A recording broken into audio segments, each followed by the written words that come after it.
মাসুদ রানা সিরিজের গল্প হারানো আটলান্টিস, দশম ও শেষ পর্ব। ইঞ্জিনের গরমে সুস্থ হয়ে ওঠার পর এখন আবার বাস্তবতার মুখোমুখি হওয়ার জন্য তৈরি রানা। মোরল্যান্ডের কাছ থেকে হুইল চেয়ে নিল ও বাঙ্ক কম্পার্টমেন্ট থেকে একটা ঝাঁটা জোগাড় করলো মোরল্যান্ড। সেটাকে ব্রাশের মতো ব্যবহার করে উইন্ডশিল্ডে জমে ওঠা তুষারের স্তূপ সরাতে ব্যস্ত হয়ে পড়ল। বাধা দূর হওয়ার পর ওয়াইপারগুলো আবার নিজেদের কাজ শুরু করলো। দূরে মাথাচাড়া দিল রকফেলার মাউন্টেন। গন্তব্যে পৌঁছাতে হলে আর বেশি দেরি নেই। ওদের বাম দিকে রোদ ঝলমলে সাদা প্রান্তরের শেষ মাথায় কালো কিছু দাগের দিকে হাত তুলল রানা। ওদিকে ডেস্টিনির মাইনিং ফ্যাসিলিটি। ভালোই এগিয়েছি আমরা, বলল মোরল্যান্ড। ঝড়ের সময় নিজেদের পথ থেকে খুব বেশি হলে মাইলখানেক সরেছি। আর 3 কি 4 মাইল যেতে হবে, 20 মিনিট। কিছু না জানিয়ে হুড়মুড় করে ঢুকতে চাও? দক্ষ সিকিউরিটি গার্ডদের বিরুদ্ধে সেটা বুদ্ধিমানের কাজ হবে না, বলল রানা।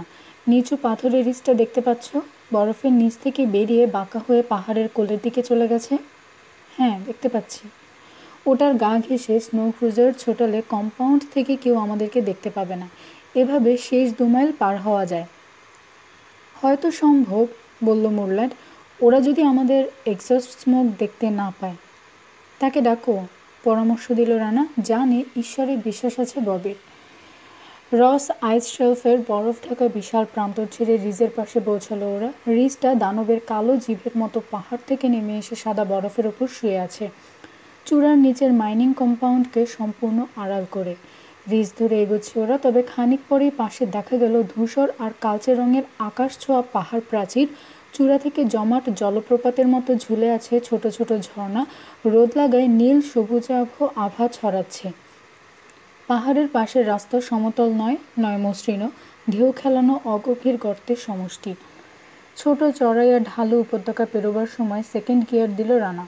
সরু একটা বক্স ক্যানিয়নের প্রবেশপথকে পাশ কাটাবার সময় হঠাৎ স্নো ক্রুজার দাঁড় করিয়ে ফেলল ও। কী ব্যাপার? জিজ্ঞেস করলো মোরল্যান্ড। রানার দিকে তাকিয়ে আছে। কিছু দেখেছো? উইন্ডশিল্ডের ভেতর দিয়ে নিচের দিকটা দেখালো রানা। তুষারে চাকার দাগ ক্যানিয়নের ভেতর ঢুকেছে। এ দাগ শুধু বড় একটা স্নো ক্যাটের চাকাই করতে পারে। রানার প্রসারিত আঙুল অনুসরণ করলো মোরল্যান্ডের দৃষ্টি। তোমার চোখের জ্যোতি বোধহয় দিন দিন আরও বাড়ছে। দাগগুলো তো প্রায় দেখাই যাচ্ছে না। তুষার ঝড়ে এগুলো মুছে যাবার কথা, বলল রানা। এখনও মুছেনি, তার কারণ সম্ভবত ভেহিকেলটা ভেতরে ঢুকেছে ঠিক যখন ঝড়টা থেমে যাচ্ছিল তখন। কী কারণে একটা স্নোক্যাট গভীর আর সরু একটা উপত্যকায় নামবে? আরেকটা মুখ আছে মাইনিং কম্পাউন্ডে? প্রচুর সম্ভাবনা। আমাদের তাহলে একবার দেখা উচিত নয়? নিঃশব্দে হাসলো মোরল্যান্ড। কৌতূহলে মরে যাচ্ছে দোস্ত। স্টিয়ারিং হুইল ঘুরিয়ে স্নো ক্রুজারকে ক্যানিয়নে ঢোকালো রানা। উপত্যকার দুপাশে পাথুরে পাহাড় প্রাচীর মাথাচাড়া দিচ্ছে। যত গভীরে নামছে ওরা ততই উঁচু হচ্ছে প্রাচীর। সূর্য আড়ালে চলে গেল। ওদের ভাগ্য ভালো যে বাঁক আর মোড়গুলো তীক্ষ্ণ নয়। স্নো ক্রুজারকে নিয়ে এগোতে কোনো সমস্যা হচ্ছে না। রানার ভয় হচ্ছে সামনে পাথুরে পাঁচিল ছাড়া কিছুই পাবে না। তখন ক্যানিয়ন থেকে বেরোবার জন্য পিছু হটতে হবে, যেহেতু এত বড় গাড়ি ঘোরাবার মতো জায়গা নেই। ক্যানিয়নের মুখ থেকে 1/2 মাইল দূরে বরফের একটা নিরেট পাঁচিলের সামনে ব্রেক করে ভেহিকেলটাকে দাঁড় করালো রানা। এটা একটা কানাগুলি। মন খারাপ করে দুজনেই স্নো ক্রুজার থেকে নামলো ওরা। স্নো ক্যাটের দাগগুলো পরীক্ষা করলো রানা। ভুরু কুঁচকে উঠল। দাগগুলো পাঁচিলের সামনে পর্যন্ত এসেছে। রহস্য বাড়ছে। স্নো ক্যাট এখান থেকে পিছু হটেনি। আরেক প্রস্ত দাগ যখন নেই, তোমার ধারণাই ঠিক বলে মেনে নিচ্ছি। মাথা ঝাঁকালো মোরল্যান্ড।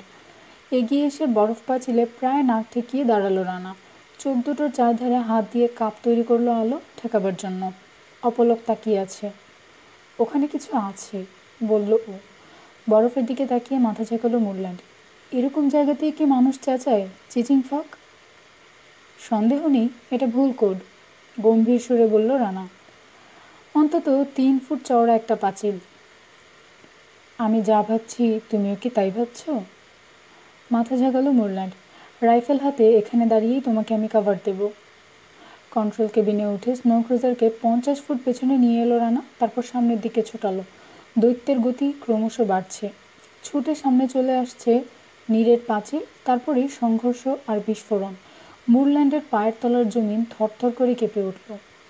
পাঁচিলটাকে ভেঙে আরেকদিকে বেরিয়ে গেছে স্নো ক্রুজার। মুরল্যান্ডের চোখের সামনে থেকে সম্পূর্ণ অদৃশ্য হয়ে গেছে সেটা।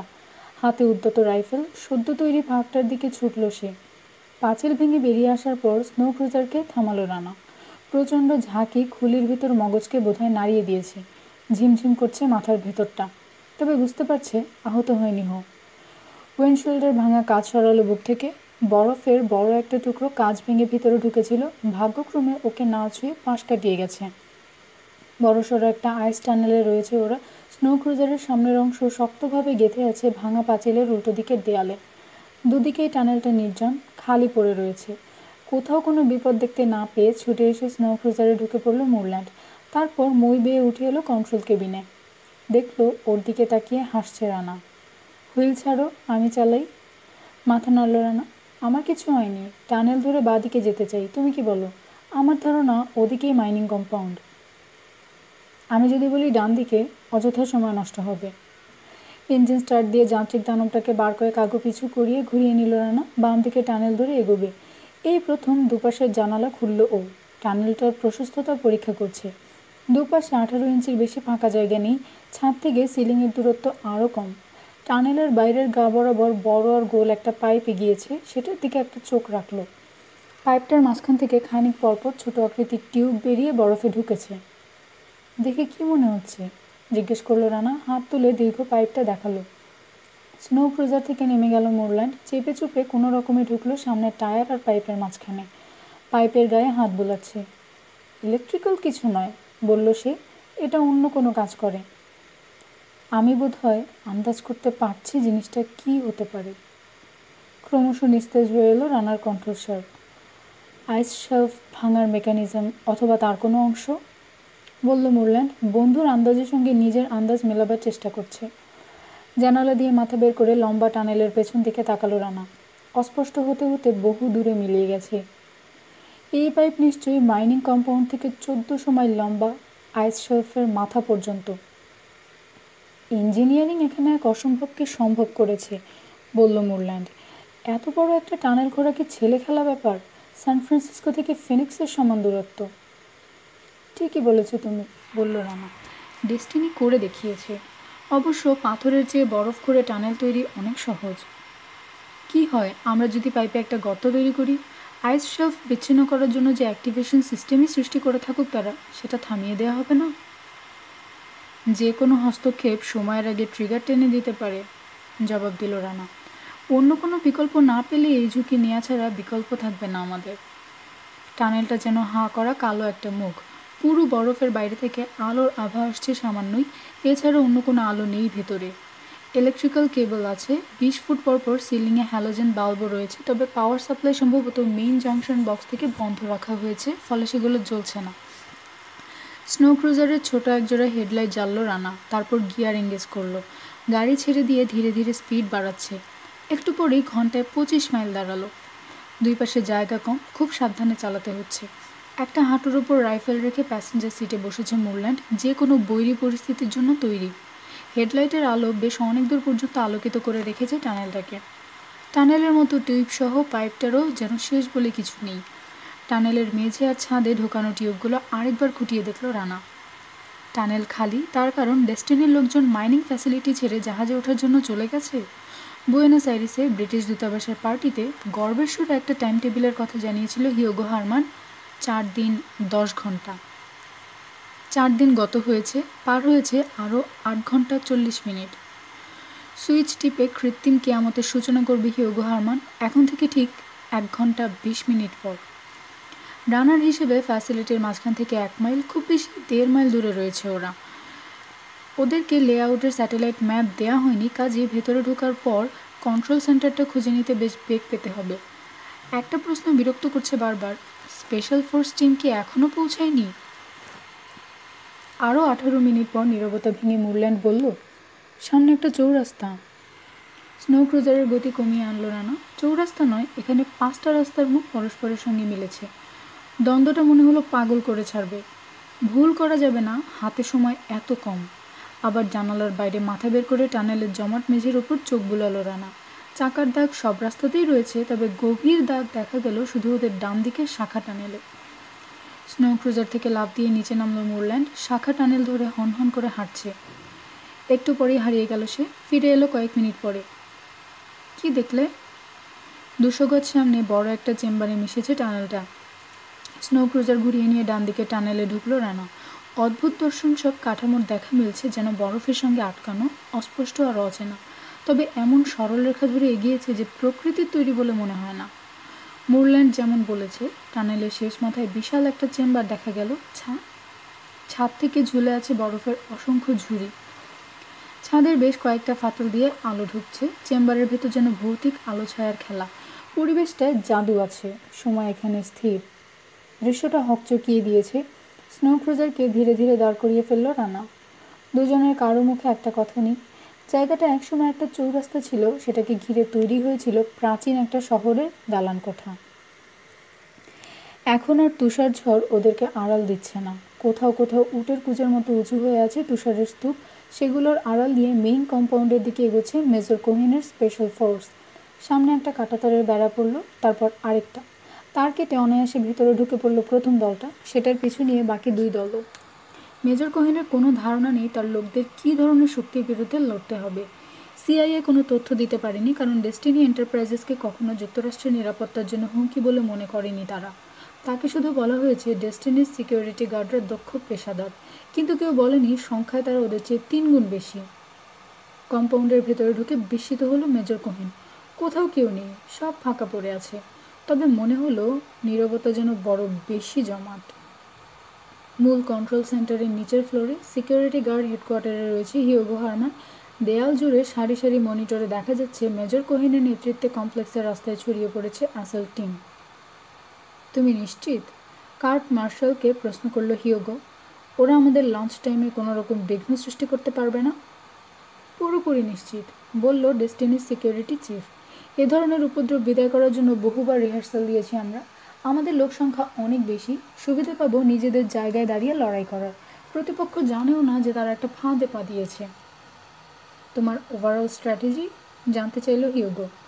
ধীরে ধীরে ওদেরকে কন্ট্রোল সেন্টারের সামনের একটা পকেটে নিয়ে আসা, যেখানে ওদেরকে আমরা যখন খুশি খতম করতে পারবো। আমি চাই না কাজটায় বেশিক্ষণ সময় নাও তুমি, বলল হিউগো। কতক্ষণ লাগবে? 30 মিনিটের মধ্যে সেরে ফেলবো। তারপর আর লোকজন সবাইকে নিয়ে প্লেনে উঠতে দেরি করো না। না মিস্টার হারমান, বলল মার্শাল, দেরি করব না। দেয়ালের ডিজিটাল ঘড়িটা দেখালো হিউগো। এখন থেকে 25 মিনিট পর আইস শেলফ ডিটাচিং সিস্টেম অটোমেটিকে সেট করব আমরা। তখন কন্ট্রোল সেন্টারের সবাই আন্ডারগ্রাউন্ড টানেল দিয়ে শ্রমিকদের ডরমিটরিতে চলে যাবে। ওখান থেকে ইলেকট্রিক ভেহিকেল নিয়ে এয়ারক্রাফট হ্যাঙ্গারে পৌঁছবো আমরা। ঠিক আছে? Yes sir. তাহলে শুভেচ্ছা রইল, বলে কার্ট মার্শালের সঙ্গে হ্যান্ডশেক করে এলিভেটরে চড়ল হিউগো। উপরতলার কন্ট্রোল সেন্টারে ফিরে যাচ্ছে। সানবিমের নেতৃত্ব দিচ্ছে মেজর কোহেন। দ্বিতীয় দল মিস্টার বিন তার দলের সঙ্গে মিশে গেছে। মিস্টার হিম্যান ক্যাপ্টেন টিমোথির নেতৃত্বে অন্য এক রাস্তা ধরে এগিয়ে গেছে পাওয়ার প্ল্যান্ট ধ্বংস করতে। কন্ট্রোল সেন্টার থেকে 150 গজ দূরে রয়েছে মেজর কোহেন। এই সময় হিম্যানের লিডার ক্যাপ্টেন টিমোথির রেডিও মেসেজ এলো, সামনে ব্যারিকেড দেখতে পাচ্ছি। ঠিক সেই মুহূর্তে মেজর কোহেনও কন্ট্রোল সেন্টারের একটা ব্যারিকেড দেখতে পেল। সেটার মাথা থেকে গাঢ় রঙের গান নজল বেরিয়ে আছে। চিৎকার করার জন্য মুখ খুলল সে, কিন্তু ততক্ষণে দেরি হয়ে গেছে। অকস্মাৎ যেন বিরতিহীন বজ্রপাত শুরু হয়ে গেল। সিকিউরিটি গার্ডদের 200 রাইফেল গর্জে উঠেছে একযোগে। সানবিম আর মিস্টার বিনের কমান্ডোরা পাল্টা গুলি শুরু করলেও বেশিরভাগই তারা প্রথমে আড়াল পাওয়ার জন্য দালানগুলো লক্ষ্য করে ছুটছে। ওদিকে একই সঙ্গে আক্রান্ত হয়েছে তৃতীয় দল মিস্টার হিম্যানও। ক্রল করে একটা সিঁড়ির নিচে পৌঁছালো কোহেন। বিশৃঙ্খল কমান্ডোদের মনোবল ফিরিয়ে আনার চেষ্টা করছে, কিন্তু তার জানা নেই আন্ডারগ্রাউন্ড টানেল দিয়ে ছুটে আসছে আর একদল সিকিউরিটি গার্ড। তার একটা দালানের ভেতর দিয়ে ওদের পেছনে হাজির হবে সাক্ষাৎ যমদূতের মতো। জিতবার দৃঢ় প্রতিজ্ঞ একটা ভাব নিয়ে যুদ্ধ করছে সিকিউরিটি গার্ডরা। এটা শুধু নিজেদের প্রাণ বাঁচানোর ব্যাপার নয়, এই যুদ্ধে জেতার উপর নির্ভর করছে পরিবারের ভাগ্য। অনেক আগেই তাদের পরিবারের সবাই উঠে পড়েছে উলরিক হারমানে। কন্ট্রোল সেন্টারের সামনে কার্ট মার্শাল নিজেই পরিচালনা করছে যুদ্ধটা। তার শান্ত গাম্ভীর্য আর লৌহকঠিন আত্মবিশ্বাস গার্ডদের মধ্যেও সংক্রমিত হচ্ছে। বুদ্ধি আর কৌশল খাটিয়ে মার্কিন অ্যাসল্ট টিমকে খেদিয়ে এক কোণে জড়ো করে ফেলেছে তারা। হেলমেটে ফিট করা একটা ইন্টারকম অন করলো মার্শাল। মিস্টার হারমান, এক মুহূর্ত পর সাড়া দিল হিয়োগো। ইয়েস মার্শাল, হামলাকারীদের ঠেকিয়ে দেওয়া হয়েছে, রিপোর্ট করলো সিকিউরিটি চিফ। ইঞ্জিনিয়াররা ন্যানোটেক সিস্টেম অটোমেটিকে দিয়ে দিলেই মিস সাসনা আর বাকি সবাইকে নিয়ে হ্যাঙ্গারে চলে যেতে পারেন আপনি। ধন্যবাদ মার্শাল, তোমার সঙ্গে এয়ারপোর্টে দেখা হচ্ছে তাহলে। 2 মিনিট পর মার্শাল যখন দুটো আর্মড স্নো ক্যাটকে অ্যাসল্ট টিমের উপর আক্রমণ করার নির্দেশ দিচ্ছে, ব্যারিকেডের পেছন থেকে ছুটে এসে তার সামনে দাঁড়ালো একজন সিকিউরিটি গার্ড। চিৎকার করে বলল, এয়ারক্রাফট হ্যাঙ্গার থেকে আর্জেন্ট মেসেজ এসেছে স্যার। একটানা গুলিবর্ষণের গর্জনকে ছাপিয়ে উঠল মার্শালের চিৎকার। কী মেসেজ? ঠিক সেই মুহূর্তে মেজর কোহেনের পাশে দাঁড়ালো সানবিম টিমের এজেন্ট ফার্নান্দো।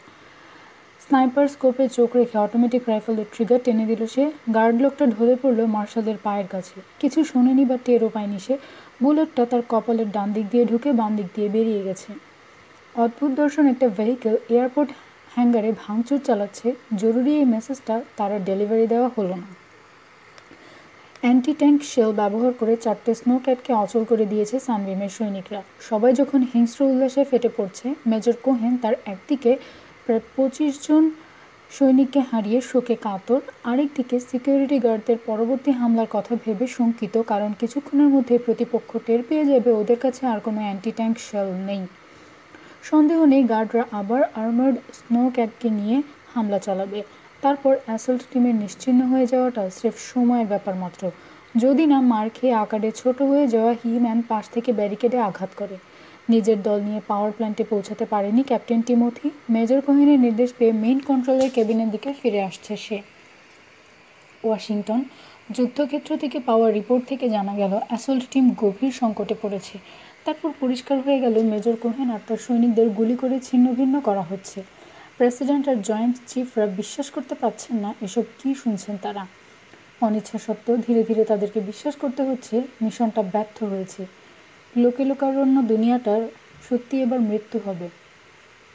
আমাদের যে প্লেনটা মেইন ফোর্স নিয়ে যাচ্ছে, মনে করিয়ে দেওয়ার সুরে বললেন প্রেসিডেন্ট ব্রাউন। তার চিন্তাভাবনায় অসংলগ্ন ভাব চলে এসেছে।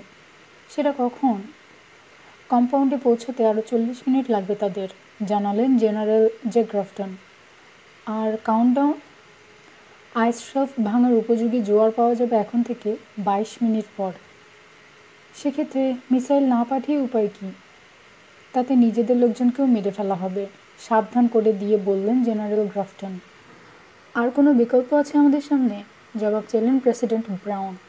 নিজের খোলা হাতের দিকে চোখ নামিয়ে ধীরে ধীরে মাথা নাড়লেন জেনারেল। না মিস্টার প্রেসিডেন্ট, কোনো বিকল্প নেই। নেভি চিফ অ্যাডমিরাল জন হ্যাকেট বললেন, আমি কি এয়ারক্রাফট ক্যারিয়ার লিঙ্কনকে তৈরি হতে বলবো? মিসাইলের চেয়ে ভালো কাজ করবে স্টেলথ বম্বার, বললেন এয়ারফোর্স চিফ। ওগুলোর ক্রুরা মিসাইল গাইড করায় খুবই দক্ষ। দ্রুত সিদ্ধান্ত নিলেন প্রেসিডেন্ট ব্রাউন। ঠিক আছে, বম্বার পাইলটদের অ্যালার্ট করুন, তবে নির্দেশ না পাওয়া পর্যন্ত মিসাইল ফায়ার করতে নিষেধ করে দিন। মেজর কোহিন এখনও তার কয়েকজন সৈনিককে নিয়ে লড়াই করে যাচ্ছেন। এরকম সংকটের সময় অন্তত কিছুক্ষণ মিরাকলের অপেক্ষাতেও থাকতে হয়।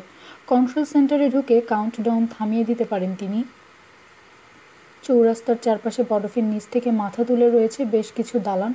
ওগুলোর মাঝখান দিয়ে চলে গেছে আরেকটা রাস্তা। প্রাচীন সভ্যতার যেসব বাড়িঘর দেখেছে রানা, তার সঙ্গে এগুলো স্থাপত্য রীতি মেলে না। প্রাচীন শহরটা কত বর্গমাইল জুড়ে দাঁড়িয়ে আছে বলা কঠিন। আমিনিসরা যে কীর্তি রেখে গেছে তার সামান্য ভগ্নাংশই শুধু দেখতে পাচ্ছে ওরা। চৌরাস্তার এক মাথায় বিরাট একটা অলংকৃত কাঠামো দেখা যাচ্ছে, দাঁড়িয়ে আছে সারি সারি তেকোনা স্তম্ভের উপরে। পাথরের স্তম্ভের গায়ে প্রাচীন জাহাজের বহর খোদাই করা হয়েছে। দেয়ালে ফুটে রয়েছে মানুষ ও পশু পাখির ভাস্কর্য। মানুষগুলোর পরনের কাপড় চোপড় আর সেন্ট পল দ্বীপে পাওয়া মমির পরিচ্ছদ একই। স্তম্ভগুলোর মাঝখানে হাঁ করে আছে একটা প্রবেশপথ। কোথাও কোনো সিঁড়ি বা মই নেই। উপরতলাগুলোয় যেতে হলে ক্রমশ ঢালু প্যাসেজ পেরোতে হবে। বিস্ময়ে বিহ্বল মুরল্যান্ড আর রানা স্নো ক্রুজার থেকে নেমে স্তম্ভগুলোকে পাশ কাটালো। মেইন চেম্বারের ভেতর ব্র্যাকেট আকৃতির পাথর দিয়ে তৈরি ছাদটাও তেকোনা। পাথর আর বরফের মেঝে। একের পর এক দেয়ালের গায়ে দৈত্যাকার কুলঙ্গি দেখা যাচ্ছে। কোনোটায় ঠাঁই পেয়েছে আমিনিস রাজারানীর পাথরে গড়া ভাস্কর্য, কোথাও গোল চোখ আর সরু মুখ নিয়ে শক্তিশালী অচেনা কোনো প্রাণী। মেঝেতে পড়ে রয়েছে পাথর কেটে তৈরি করা মানুষের আবক্ষ মূর্তি। নারী আর পুরুষেরা মেঝে থেকে মুখ তুলে তাকিয়ে আছে পাথরের দেয়ালের দিকে। সেখানে প্রাচীন লিপি খোদাই করা রয়েছে। প্রকাণ্ড চেম্বারের মাঝখানে পাথর দিয়ে তৈরি করা হয়েছে বিরাট একটা জাহাজ। সেটাকে রাখা হয়েছে উঁচু প্ল্যাটফর্মের উপর। বৈঠা, পাল, মাঝিমাল্লা সহ ৯,০০০ বছর আগে এত নিখুঁত শিল্প সৃষ্টি সম্ভব হয়েছে, অনেক শিক্ষিত মানুষকেও এটা বোধহয় বিশ্বাস করানো যাবে না। একটা আইডিয়া দাও, বন্ধুকে ধরল মুরল্যান্ড। এত নিচু গলায় কথা বলছে যেন একটা মসজিদের ভেতর রয়েছে সে। এটা কি তাদের ঈশ্বরের ঘর ছিল? বোধহয় সমাধি বা তীর্থস্থান, বলল রানা। ইঙ্গিতে মেঝে থেকে বেরোনো মাথাগুলো দেখালো, যেন স্মৃতি রক্ষার চেষ্টা করা হয়েছে। নিশ্চয়ই শ্রদ্ধেয় মানুষ ছিলেন তারা। তাদের সঙ্গে আরও ছিল প্রাচীন সাগরে হারিয়ে যাওয়া লোকজন। ধূমকেতুর আঘাতে ছাদটা ভেঙে পড়েনি কেন? আমিনিসদের স্থপতিরা অসাধারণ দক্ষতা অর্জন করেছিল। সমৃদ্ধ একটা সংস্কৃতি সব বিষয়েই উন্নত হয়। জানালাবিহীন কয়েকটা করিডোর দেখল ওরা। দেয়ালগুলোয় সাগরের দৃশ্য পেইন্ট করা হয়েছে। শান্ত পানি দিয়ে শুরু, তারপর বড় বড় ঢেউ, সবশেষে হারিকেনের উন্মত্ততা ফুটিয়ে তোলা হয়েছে পাথুরে তটরেখা বরাবর। আধুনিক মানুষ ঈশ্বরের খোঁজে যদি আকাশের দিকে তাকায়, আমিনিসরা তাকাতো সাগরের দিকে। তাদের দেবদেবী ছিল নর আর নারী, কল্পিত ঈশ্বর আর তার অন্য কোনো রকম সংস্করণ নয়। বহুকাল আগে হারিয়ে যাওয়া একটা জাতি, যারা দুনিয়াটাকে আবিষ্কার করেছিল। দার্শনিক সুলভ গাম্ভীর্যের সুরে বলল মুরল্যান্ড। অথচ আশেপাশে কোথাও একটা আর্টিফ্যাক্ট পড়ে নেই। এখানে যারা বসবাস করত তাদেরও কোনো নমুনা দেখতে পাচ্ছি না। বরফ কেটে তৈরি করা সরু প্যাসেজের একটা নেটওয়ার্ক দেখালো রানা। নাৎসিরা সরিয়ে নিয়ে গেছে সব। ওরাই তো আবিষ্কার করে প্রাচীন সভ্যতা। সবই তুমি পাবে উলরিখ হারমানের মিউজিয়ামে। তবে দেখে মনে হচ্ছে শহরটা শতকরা 10 ভাগের বেশি খোঁড়েনি ওরা। জরুরি আরও অনেক কাজে ব্যস্ত থাকতে হয়েছে ওদেরকে, বিদ্রুপের সুরে বলল রানা। যেমন বিভিন্ন দেশ থেকে লুট করা ট্রেজার আর প্রাচীন নিদর্শন লুকানো, লবণাক্ত পানি থেকে সোনা বের করা, 700 কোটি মানুষকে কিভাবে মারা যায়। দুঃখ লাগছে, হাতে সময় নেই যে জায়গাটা ঘুরে ফিরে দেখব।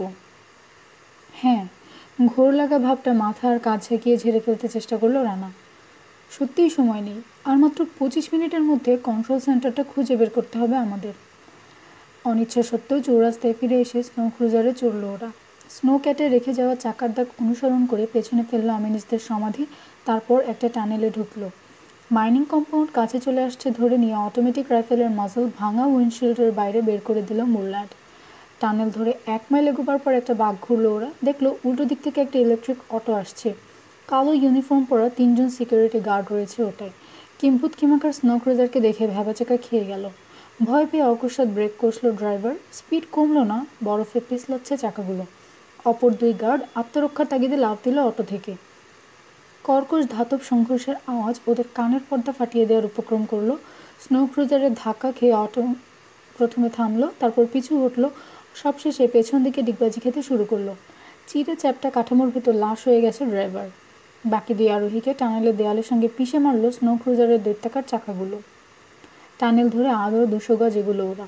লাল কাভারঅল পরা একদল শ্রমিককে দেখা গেল ফ্ল্যাট বেড কাঠ দিয়ে তৈরি একটা ট্রেনে কাঠের বাক্স তুলছে। ট্রেনটা জোড়া লাগানো হয়েছে একটা বড় আকারের স্নো ক্যাটের সঙ্গে। বাক্সগুলো ফর্কলিফটের সাহায্যে ইস্পাতের একটা বিরাট দরজার ভেতর থেকে বের করা হচ্ছে। দরজার মাউন্টিং বোল্টগুলো বরফের ভেতর শক্তভাবে গাঁথা। এ ধরনের মজবুত দরজা ব্যাংকের ভল্টেই শুধু দেখা যায়। ভেতরে বিশাল গুহার মতো একটা চেম্বার। পরিত্যক্ত একটা টানেলের ভেতর থেকে অতিকায় জন্তুর মতো স্নো ক্রুজারকে এগিয়ে আসতে দেখলো পাহাড়ে দাঁড়ানো 2 জন গার্ড। জ্ঞান হারাবার অবস্থা হলো তাদের। হেডলাইটের আলো নড়াচড়ার সমস্ত শক্তি যেন কেড়ে নিয়েছে। ভাঙা উইন্ডশিল্ড দিয়ে ফর্কলিফটে এক পশলা গুলি করলো মুরল্যান্ড। এতক্ষণে শ্রমিক আর সিকিউরিটি গার্ডরা চমকে উঠল। তারপর যান্ত্রিক দানবের কবল থেকে বাঁচার জন্য ছুটে ঢুকে পড়লো চেম্বারের ভেতর। দরজাটা, চেঁচিয়ে বলল রানা, চাপ দিল ব্রেকে। মুরল্যান্ড কোনো প্রশ্ন তুলল না বা সায়ও দিল না। সে যেন রানার মন বুঝতে পেরে স্নো ক্রুজার থেকে লাফ দিয়ে ইস্পাতের দরজা লক্ষ্য করে ছুটল। তাকে কভার দেওয়ার জন্য চেম্বারের দোরগোড়ার দিকে কোল্ট .45 থেকে কয়েক রাউন্ড গুলি করল রানা। অসম্ভব ভারী বলে মনে হলেও একটু ঠেলতেই বন্ধ হয়ে গেল কভার। তারপর লকিং হুইল ঘোরালো মুরল্যান্ড, যতক্ষণ না বারগুলো সকেটে ঢুকলো। ফর্কলিফটে একটা চেইন পেল সে, হুইলের সঙ্গে জড়ালো সেটাকে। শেষ মাথাটা আটকালো বাক্সভর্তি ফ্ল্যাট বেড কারের একটা চাকার সঙ্গে। ডেস্টিনির সিকিউরিটি গার্ড আর শ্রমিকরা এখন চেম্বারের ভেতর বন্দি। দ্রুত পালাবার কোনো সুযোগ নেই তাদের। ভাবছি বাক্সগুলোয় কি থাকতে পারে, কন্ট্রোল ক্যাবে ঢোকার সময় বলল মুরল্যান্ড। আমিনিস শহরের আর্টিফ্যাক্ট আমার ধারণা। স্নো ক্রুজার ছেড়ে দিল রানা, ধীরে ধীরে টপ স্পিড তুলছে। হঠাৎ টানেলের তীক্ষ্ণ একটা বাঁক ঘোরার পরেই ডেস্টিনি এন্টারপ্রাইজেসের হ্যাঙ্গারে ঢুকে পড়ল স্নো ক্রুজার। গ্যাস পেট্রোল থেকে পান না তুলে হ্যাঙ্গারের মাঝখানে দাঁড়িয়ে থাকা একজোড়া Airbus A340-300 passenger and cargo প্লেনের উপর চোখ বুলালো রানা। প্রথম প্লেনটার কার্গো ডোরের নিচে একটা ফ্ল্যাট বেড কারের ট্রেন দেখা যাচ্ছে, সেটা থেকে কনভেয়র বেল্টের সাহায্যে ফিউজিলাজে ঢুকেছে এরই মধ্যে পরিচিত হয়ে ওঠা কাঠের বাক্সগুলো। দ্বিতীয় প্লেনে উঠছে ডেস্টিনি এন্টারপ্রাইজেস ইঞ্জিনিয়ার আর শ্রমিকরা। সন্দেহ নেই কার্গো আর আরোহীদের দৈত্যাকার জাহাজে তোলার জন্য পাঠানো হচ্ছে। হ্যাঙ্গারের একধারে দাঁড়িয়ে রয়েছে ঝকঝকে একটা এক্সিকিউটিভ জেট প্ল্যান, ব্যস্ততার সঙ্গে রিফুয়েলিংয়ের কাজ চলছে সেটা। কোথাও কোনো সিকিউরিটি গার্ড না দেখে সামান্য স্বস্তি বোধ করলো রানা। এখন কি করা উচিত জিজ্ঞেস করলো ও। আবার জিজ্ঞায় সকৌতুকে বলল মুরল্যান্ড। রানার পায়ের আড়ষ্ট হওয়া দেখে ফেলেছে, জানে অ্যাক্সিলারেটরে পেডেল মেঝের সঙ্গে চেপে ধরতে যাচ্ছে ও। অকস্মাৎ স্নো ক্রুজারকে এভাবে ছুটে আসতে দেখে হ্যাঙ্গারে উপস্থিত লোকজন নির্ভেজাল বিস্ময়ে নিষ্প্রাণ মূর্তিতে পরিণত হয়েছে। তারপর তাদেরকে পেয়ে বসলো ঠান্ডা ভয়। কোন পথ ধরে স্নো ক্রুজারকে চালালে দ্রুত বেশি কাজ হবে সেটা ঠিক করতে মাত্র 3 সেকেন্ড সময় নিল রানা। সামান্য একটু দিক বদলে প্রথমে এয়ারবাসটাকে লক্ষ্য করে ছুটল ওরা। সেটা মেঝে থেকে একটু উপরে দাঁড়িয়ে আছে, তবে এত উপরে নয় যে স্নো ক্রুজারের ফোল্ডার নাগাল পাবে না। কন্ট্রোল কেবিনের সাউন্ড উইন্ডোর নিচের কোনা প্লেনের পোর্ট উইংয়ে আঘাত করলো। ডানার ডগা বিচ্ছিন্ন হয়ে ছিটকে পড়ল বরফের মেঝেতে। বেশ কিছু দূর সামনে ছুটে গিয়ে 90 ডিগ্রি বাঁক ঘুরছে স্নো ক্রুজার। কার্গো লোডার আর এয়ারক্রাফট মেইনটেন্যান্স ক্রুরা যে যেদিকে পারে ছুটে বেড়াচ্ছে।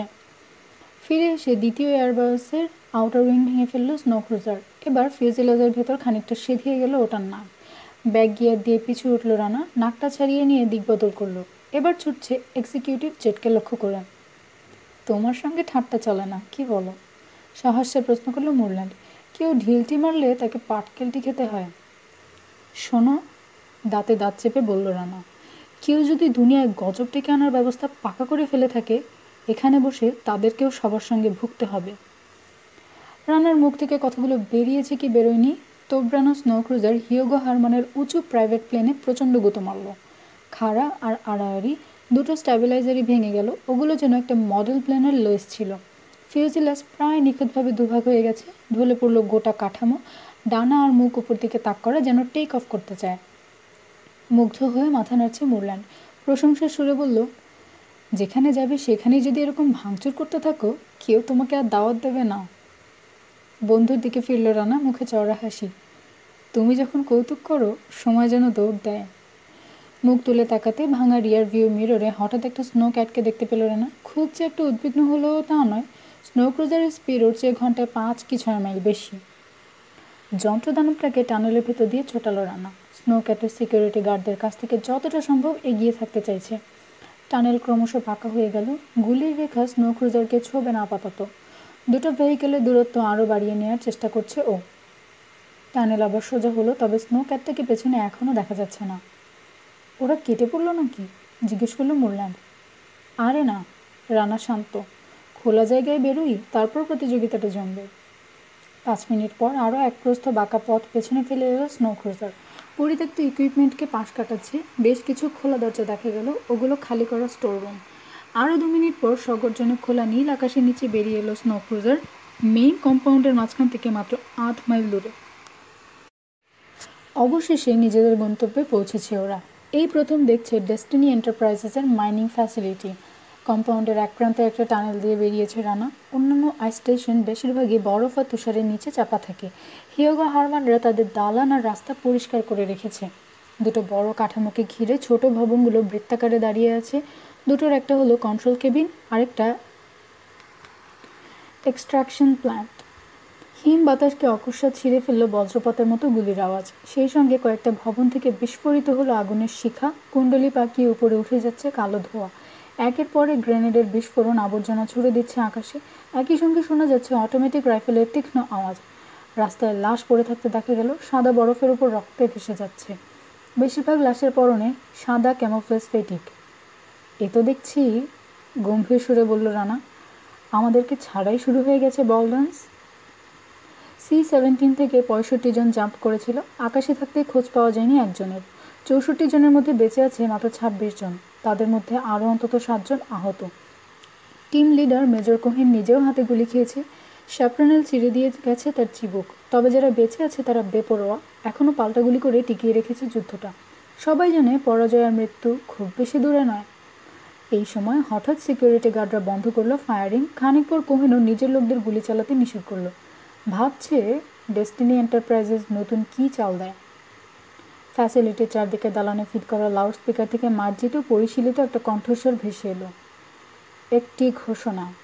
গমগম করে উঠল সে কণ্ঠস্বর। রাস্তায় রাস্তায় প্রতিধ্বনি তুলল, এমনকি অ্যাসল্ট টিমের মাইক্রোফোনের মাধ্যমে রিলে হয়ে পৌঁছে গেল ওয়াশিংটনের। দয়া করে আমার কথা মন দিয়ে শুনুন। আমি কার্ট মার্শাল আমেরিকান অ্যাসল্ট টিমকে অভিনন্দন জানাই, যারা ডেস্টিনি এন্টারপ্রাইজেসের মাইনিং ফ্যাসিলিটিতে অনুপ্রবেশ করার চেষ্টা করছে। ইতিমধ্যেই নিশ্চয়ই বুঝতে পেরেছে যে তোমাদেরকে আমরা ঘিরে ফেলেছি, অর্ধেকেরও বেশি মেরে ফেলেছি, পালাবার কোনো পথও খোলা রাখিনি। আরও রক্তপাতের কোনো অর্থ হয় না। আমার পরামর্শ হলো, অস্ত্র সংবরণ করে আইস শেলফে ফিরে যাও তোমরা। নিজেদের লোকেরাই ওখান থেকে সরিয়ে নিয়ে যাবে তোমাদেরকে। নিহত আর আহতদের সঙ্গে করে নিয়ে যেতে পারবে তোমরা। এই প্রস্তাব যদি 60 সেকেন্ডের মধ্যে মেনে না নাও, তোমরা সবাই মারা পড়বে। এখন তোমাদের ইচ্ছে। মেজর কোহেন পরাজয় স্বীকার করতে রাজি নয়। অ্যাসল্ট টিমের বাকি সবাই তার সঙ্গে একমত। তারা জানে এই মুহূর্তে এখানে যদি তারা মারা নাও যায়, পৃথিবী উন্মাদ হয়ে উঠলে নির্ঘাত মরতে হবে। গভীর সংশয় নিয়ে নিজের লোকদের জড়ো করল মেজর কোহেন। অবশিষ্ট দুটো স্নো ক্যাটকে লক্ষ্য করে শেষ একটা হামলা চালিয়ে দেখতে চায় কী আছে ভাগ্যে। এই সময় সাময়িক সিজফায়ারের নীরবতার মধ্যে কার হর্ন বেজে ওঠার মতো একটা আওয়াজ ভেসে এলো দূর থেকে। একটু পর জোরালো হয়ে উঠল সেটা। রণক্ষেত্রের প্রতিটি মাথা ঘুরে গেল, তাকিয়ে আছে অবাক হয়ে। তারপর জবরজং জিনিসটাকে দেখা গেল এগিয়ে আসছে ওদের দিকে। ঘটছেটা কি? পুরুষালী গুঞ্জনকে চাপা দিয়ে বিস্ফোরিত হলো লরেলের তীক্ষ্ণ কণ্ঠস্বর। স্পিকারে থেকেও বহু মানুষের চাপা হইচই ভেসে আসছে। হোয়াইট হাউস আর পেন্টাগন ওয়ার রুমে উপস্থিত সবার দৃষ্টি আপনা আপনি মনিটরে উঠে গেছে। ফ্যাসিলিটির ফটো দেখা যাচ্ছে ওগুলো। দীর্ঘ কয়েক মুহূর্ত স্তম্ভিত হয়ে থাকলেন সবাই। কমিউনিকেশন স্পিকারে যা শুনছেন তা বিশ্বাস করতে পারছেন না। মাই গড, যেন বিষম খেলেন অ্যাডমিরাল জন হ্যাকেট। কেউ কি বলবেন কি হচ্ছে এখানে? ভারী গলায় জবাব চাইলেন প্রেসিডেন্ট ব্রাউন। আমার কোনো ধারণা নেই মিস্টার প্রেসিডেন্ট, বিড়বিড় করে বললেন জেনারেল গ্রাফটন। স্পেশাল ফোর্স টিমের সদস্যরা প্রলাপ বকার মতো পরস্পরের উদ্দেশ্যে চিৎকার করে কি বলছে বুঝতে পারছেন না তিনি। আমার সত্যিই কোনো ধারণা নেই। সম্মোহিত হয়ে পড়েছে মেজর কোহেন। প্রকাণ্ড একটা যন্ত্রদানব দুটো আর্মার্ড স্নো ক্যাটকে আক্ষরিক অর্থে চিরে চাপটা করে দিয়েছে। গার্ডরা ছিটকে পড়লো বরফের উপর। সিধে হয়ে দৌড়ে পালাবে সে সুযোগও পেল না তারা। তার আগেই অমোঘ নিয়তির মতো তাদের গায়ের ওপর উঠে এলো স্নো ক্রুজারের দৈত্যাকার চাকা। স্নো ক্রুজার থামছে না। এক গুতোয় ব্যারিকেডটা ভেঙে ফেললো। ওটা যেন পাটখড়ির তৈরি ভঙ্গুর একটা বেড়া ছিল। সিকিউরিটি গার্ডরা বাধা দেবে কি, বিস্ময়ের ঘড়ি তাদের কাটছে না। তারপর যখন সম্বিত ফিরল, যে যেদিকে পারে ওটার পথ ছেড়ে দিয়ে ছিটকে দূরে সরে গেল। স্নো ক্রুজার এই মুহূর্তে একটা এক্সপ্রেস ট্রেন, সরাসরি কন্ট্রোল সেন্টার লক্ষ্য করে ছুটছে। মেজর কোহেনের চোখের সামনে থেকে যেন একটা পর্দা সরে গেল। হঠাৎ সে উপলব্ধি করল মেশিনটাকে ধন্যবাদ, যুদ্ধে তারা জিততে যাচ্ছে।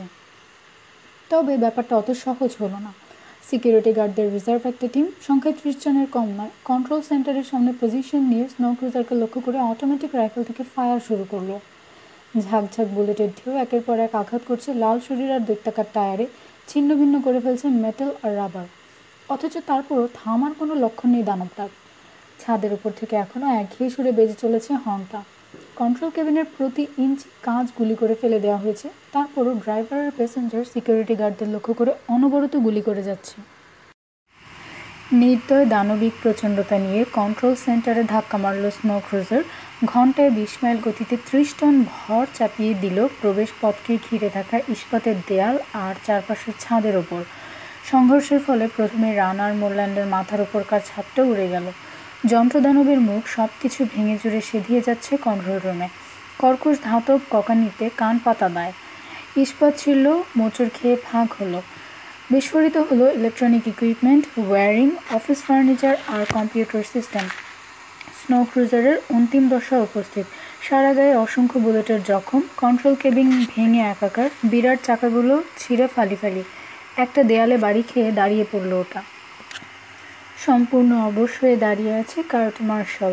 হঠাৎ কোত্থেকে অতিকায় রাক্ষসের মতো লাল একটা যন্ত্র ছুটে এসে মাত্র 2 মিনিটের মধ্যে যুদ্ধের মোড় উল্টো দিকে ঘুরিয়ে দিয়েছে। অবশিষ্ট দুটো স্নো ক্যাট সহ আরোহী অন্তত 20 জন সৈন্যকে চাপা দিয়েছে ওটা। দেখেও বিশ্বাস হচ্ছে না এসব তার চোখের সামনে হচ্ছে। হঠাৎ ঘোরটা কেটে যেতে আতঙ্কে দিশেহারা বোধ করলো সে। ছুটে গিয়ে একটা স্নো মোবাইলে চড়লো, স্টার্ট দিয়ে সিধে এয়ারপোর্ট হ্যাঙ্গারের দিকে পালাচ্ছে। এমনিতেই স্নো ক্রুজারের মার খেয়ে কাহিল হয়ে পড়েছিল। লিডারকে হারিয়ে আতঙ্কিত সিকিউরিটি গার্ডরা এবার মাথার উপর হাত তুলে আড়াল থেকে বেরিয়ে আসতে শুরু করলো। হঠাৎ কবরের মতো শান্ত হয়ে গেল রণক্ষেত্র। কন্ট্রোল রুমটাকে চেনার উপায় নেই। উপড়ানো গাছের মতো উঁচু ভিত থেকে তুলে কনসোলগুলোকে ছুড়ে দেওয়া হয়েছে দেয়ালের গায়ে।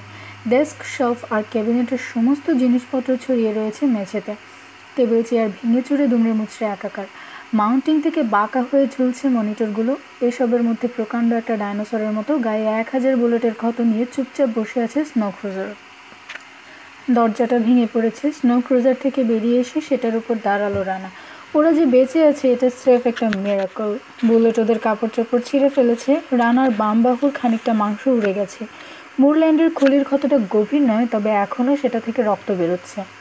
কন্ট্রোল রুমের চারধারে চোখ বুলিয়ে লাশ খুঁজছে রানা, কিন্তু এখানে কোনো লাশ নেই। ইঞ্জিনিয়ার আর বিজ্ঞানীরা আগেই চলে গেছে হ্যাঙ্গারের উদ্দেশ্যে। রানার পাশে চলে এসে মৃদুকণ্ঠে জানতে চাইল মুরল্যান্ড, ঘড়ি কি এখনও টিকটিক করছে? আমার তা মনে হয় না। ইঙ্গিতে ভাঙাচোরা একটা ডিজিটাল ক্লক দেখালো রানা। আবর্জনার মাঝখানে পড়ে রয়েছে। ঘড়িটার সংখ্যাগুলোর দিকে হাত তুলল ও 10 মিনিট 20 সেকেন্ডে স্থির হয়ে আছে। সমস্ত কম্পিউটার আর ইলেকট্রনিক সিস্টেম ধ্বংস করে দিয়ে কাউন্টডাউন সিকোয়েন্স থামিয়ে দিয়েছি আমরা। অর্থাৎ কোনো আইস শেলফ বিচ্ছিন্ন হয়ে সাগরের দিকে ভেসে যাচ্ছে না? রানা শুধু মাথা নাড়ল। সভ্যতা শেষ হয়ে যায়নি? সভ্যতা শেষ হয়ে যায়নি, প্রতিধ্বনি তুলল রানা।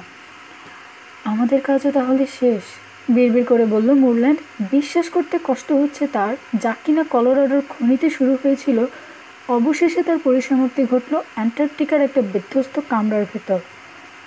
প্রায় শেষ, শুধরে দিয়ে বলল রানা। হেলান দিল আহত স্নো ক্রুজারের গায়ে।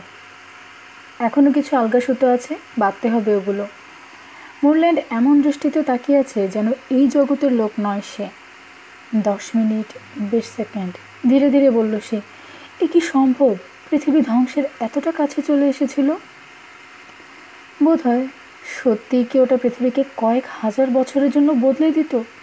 ভরসার কথা হলো কোনোদিন আমরা সেটা জানতে পারবো না। এক চোল নড়বেন না কেউ, কঠিন নির্দেশ ভেসে এলো। সাদা ফেটিক পরা মেজর কোহেন হেঁটে এসে ওদের সামনে দাঁড়ালো, সঙ্গে 20-22 জন সৈনিক।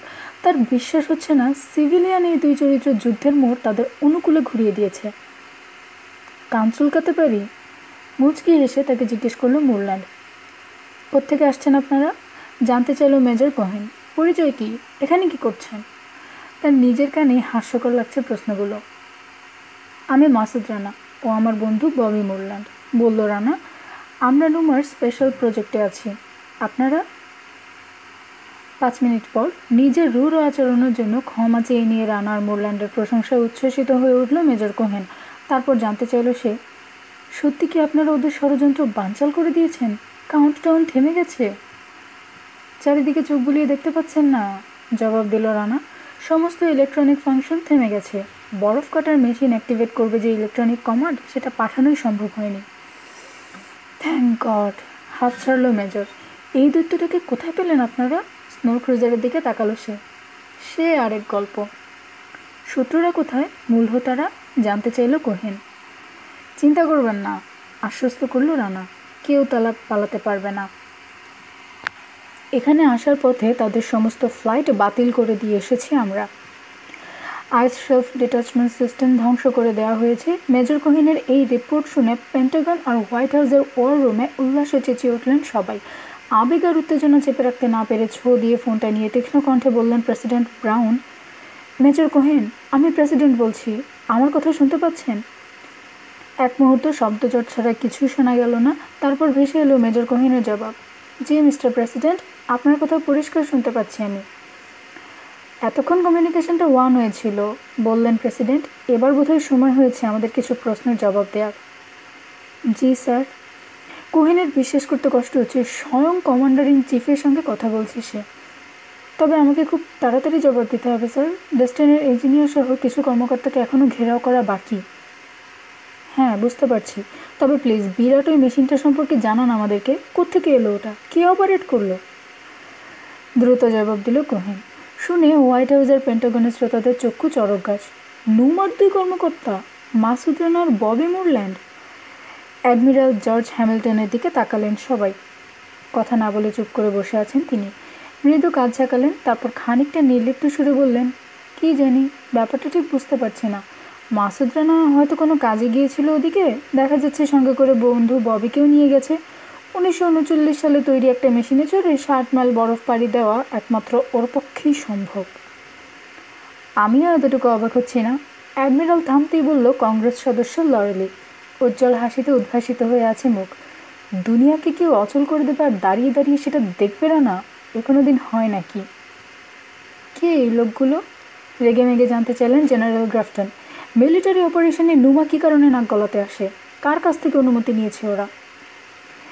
হেসে উঠে অ্যাডমিরাল হ্যামিল্টন বললেন, এখানে আমরা যাকে নিয়ে আলোচনা করছি প্রায় সময়ই সে কারো কোনো অনুমতি না নিয়ে মানুষের উপকার করে বসে। আজ 700 কোটি মানুষকে নিশ্চিত একটা কঠিন বিপর্যয় থেকে বাঁচিয়েছে সে। তাদের মধ্যে আপনিও একজন জেনারেল। অনুমতি নিয়ে কাজটা করতে গেলে অনেক দেরি হয়ে যেত নাকি? তর্কটা ভালো করে শুরু হওয়ার আগেই থেমে গেল। পেন্টাগন আর হোয়াইট হাউসে উপস্থিত কারো মনে এতটুকু সন্দেহ নেই যে রানা আর মুরল্যান্ড নাট না গলালে ডেস্টিনি এন্টারপ্রাইজেস নির্ঘাত দুনিয়ার 12টা বাজিয়ে ছাড়ত। নিজের ভাঙা প্রাইভেট জেটটা দেখে একাধারে রাগ আর আতঙ্কে দিশেহারা বোধ করল হিউগো হারমান। দুনিয়ার বুকে শ্রেষ্ঠ মানুষদের নিয়ে আদর্শ একটা সভ্যতা গড়ে তোলার প্ল্যানটা ভেস্তে যেতে বসেছে। একা শুধু সে নয়, তার ইঞ্জিনিয়ার আর বিজ্ঞানীরাও বিধ্বস্ত হ্যাঙ্গারের ভেতর অসহায় আর আতঙ্কিত মেষ সেবকের মতো ঘুরে বেড়াচ্ছে। তার জানা মতে আইস শেলফ ভাঙার মেকানিজম অ্যাক্টিভেট হতে আর মাত্র 3.5 মিনিট বাকি। কার্ট মার্শাল ভুল বুঝিয়েছে হিউগোকে। বলেছে সিকিউরিটি গার্ডরা কন্ট্রোল সেন্টার রক্ষার জন্য স্পেশাল ফোর্সের সঙ্গে প্রাণপণে লড়ে যাচ্ছে। তার কোনো ধারণাই নেই যে জন্মাবার আগে মৃত্যু ঘটেছে ফোর্ট এম্পায়ারের, সম্পূর্ণ ব্যর্থ হয়ে গেছে প্রজেক্ট ভ্যালহালা। অযথা সময় নষ্ট না করে বিয়েট্রিস বিসমার্ককে বলল হিউগো, উলরিক হারমানের সঙ্গে যোগাযোগ করো, এখানকার পরিস্থিতি ব্যাখ্যা করে ব্রায়ানকে বলো ফুল স্পিডে এখনই একটা ব্যাকআপ জেট পাঠিয়ে দিতে। এখানে নষ্ট করার মতো 1 মিনিটও সময় নেই আমাদের। এয়ার স্ট্রিপের শেষ মাথার দিকে কন্ট্রোল রুমটা। কোনো প্রশ্ন না করে সেদিকে ছুটল বিয়েট্রিস। ওখানকার রেডিওটা অক্ষতই আছে। বিপর্যয় দেখা দেওয়ার পর প্রথম দিকে উলরিক হারমানে ল্যান্ড করতে পারা যাবে জানতে চাইল সাসনা। চোখ মুখ ফ্যাকাশে হয়ে আছে। চিফ ইঞ্জিনিয়ারের দিকে ফিরল হিউগো। উত্তরটা আপনার জানা আছে? অনিশ্চিত দেখালো চিফ ইঞ্জিনিয়ারকে। তুফান আর জলোচ্ছ্বাস আসতে কতক্ষণ সময় নেবে সঠিক সময়টা আমার জানা নেই। যদি এসে পড়ে উলরিক হারমানে ল্যান্ড করার প্রশ্নই উঠবে না। আপনি কি বলতে চাইছেন আমরা সবাই মারা যাব?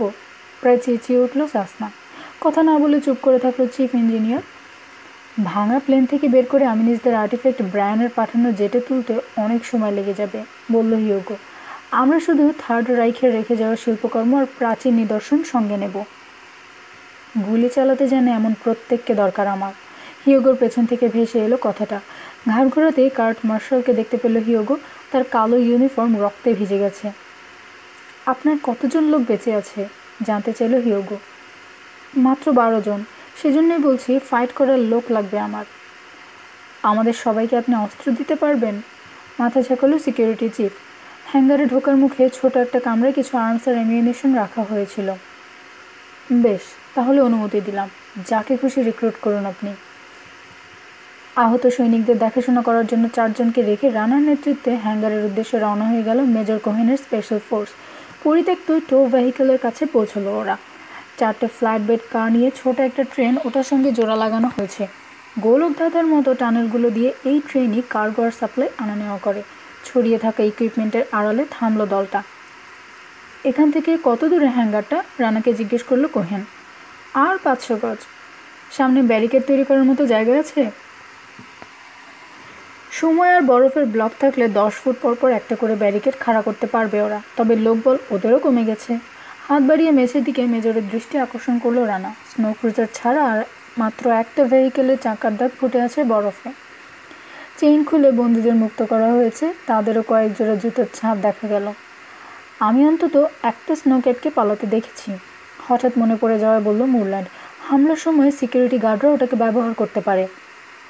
কোহেনের দিকে ফিরল রানা। গোলা বারুদ কী আছে আপনাদের কাছে?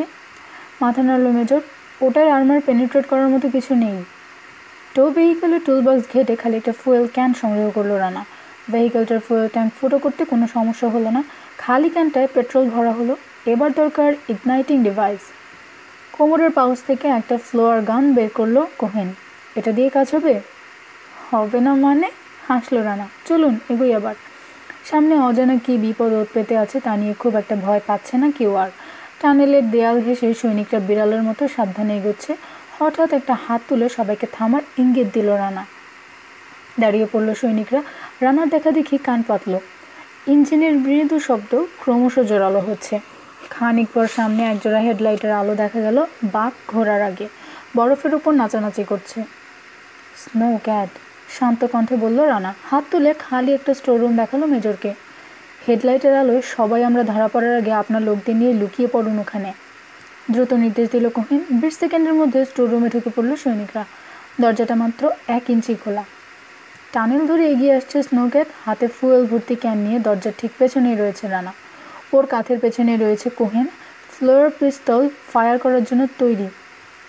তার পেছনে রাইফেল হাতে প্রস্তুত সৈনিকরা। হুকুম পেলে স্নোক্যাটের আরোহী বা ওটার পেছনে থাকা সম্ভাব্য সিকিউরিটি গার্ডদের লক্ষ্য করে গুলি করবে। বেশ ভালো স্পিড। স্নোক্যাটকে দ্রুত এগিয়ে আসতে দেখে বলল রানা। তার মানে ওটাকে কেউ ফলো করছে না, এটা একটা স্কাউটিং মিশন। ভেতরে 4 জন করে লোক থাকে, বিড়বিড় করল কোহেন। এটুকু আমি জানি। তারপর দেখতে না দেখতে স্নোক্যাটের নাকটা স্টোররুমের সামনে চলে এলো। দরম করে দরজা খুলে হাতের ভারী ক্যানটা স্নোক্যাটের খোলা কম্পার্টমেন্ট লক্ষ্য করে ছুড়ে দিল রানা। পর মুহূর্তে কোনো বিরতি ছাড়াই ঝপ করে বসে পড়ল বরফের ওপর। সামনের বাধা দূর হওয়ার সঙ্গে সঙ্গে নিজের কাজটা সেরে ফেলল মেজর কোহেন। রানা দরজা খোলার আগেই ফ্লোয়ার পিস্তল তুলে লক্ষ্য স্থির করেছিল সে। এক চুল অ্যাডজাস্ট সেরেই ফায়ার করলো। ফুয়েল ক্যানের পিছু নিয়ে উড়ে গেল ফ্লেয়ারটা। স্নোক্যাটের ভেতরে বিস্ফোরিত হলো বিপুল অগ্নিশিখা। সারা শরীরে দাও দাও আগুন নিয়ে নিচে লাফিয়ে পড়তে দেখা গেল সিকিউরিটি গার্ডদের ডাইভ দিয়ে বরফে গড়াগড়ি খাচ্ছে। কোহেনের নির্দেশে স্টোররুমের খোলা দরজার ভেতর থেকে ঝাঁকে ঝাঁকে বুলেট ছুটল সেদিকে। প্রিয় সঙ্গীদের হত্যার বদলা নিচ্ছে সৈনিকরা। বরফের দেয়ালে বাড়ি খেয়ে দাঁড়িয়ে পড়েছে স্নোক্যাট। ক্ষয়ক্ষতি আর লাশের হিসাব নেওয়ার সময় নেই। রানার পরামর্শে আবার রওনা হয়ে গেল দলটা। প্রথম টানেল ধরে ভেসে এলো গুলিবর্ষণের প্রতিধ্বনি। তারপর স্নোক্যাটের সঙ্গে বিচ্ছিন্ন হয়ে গেল রেডিও যোগাযোগ। কী ঘটছে বুঝতে অসুবিধা হলো না কার্ট মার্শালের। আর কোনো আর্মার্ড কার্ড নেই তাদের। তবে প্রতিপক্ষ হ্যাঙ্গারে পৌঁছানোর আগে তাদেরকে খতম করার অন্য একটা উপায় তার জানা আছে। ইঞ্জিনিয়ার আর বিজ্ঞানীদের ছোট দলটার উপর তার কোনো আস্থা নেই।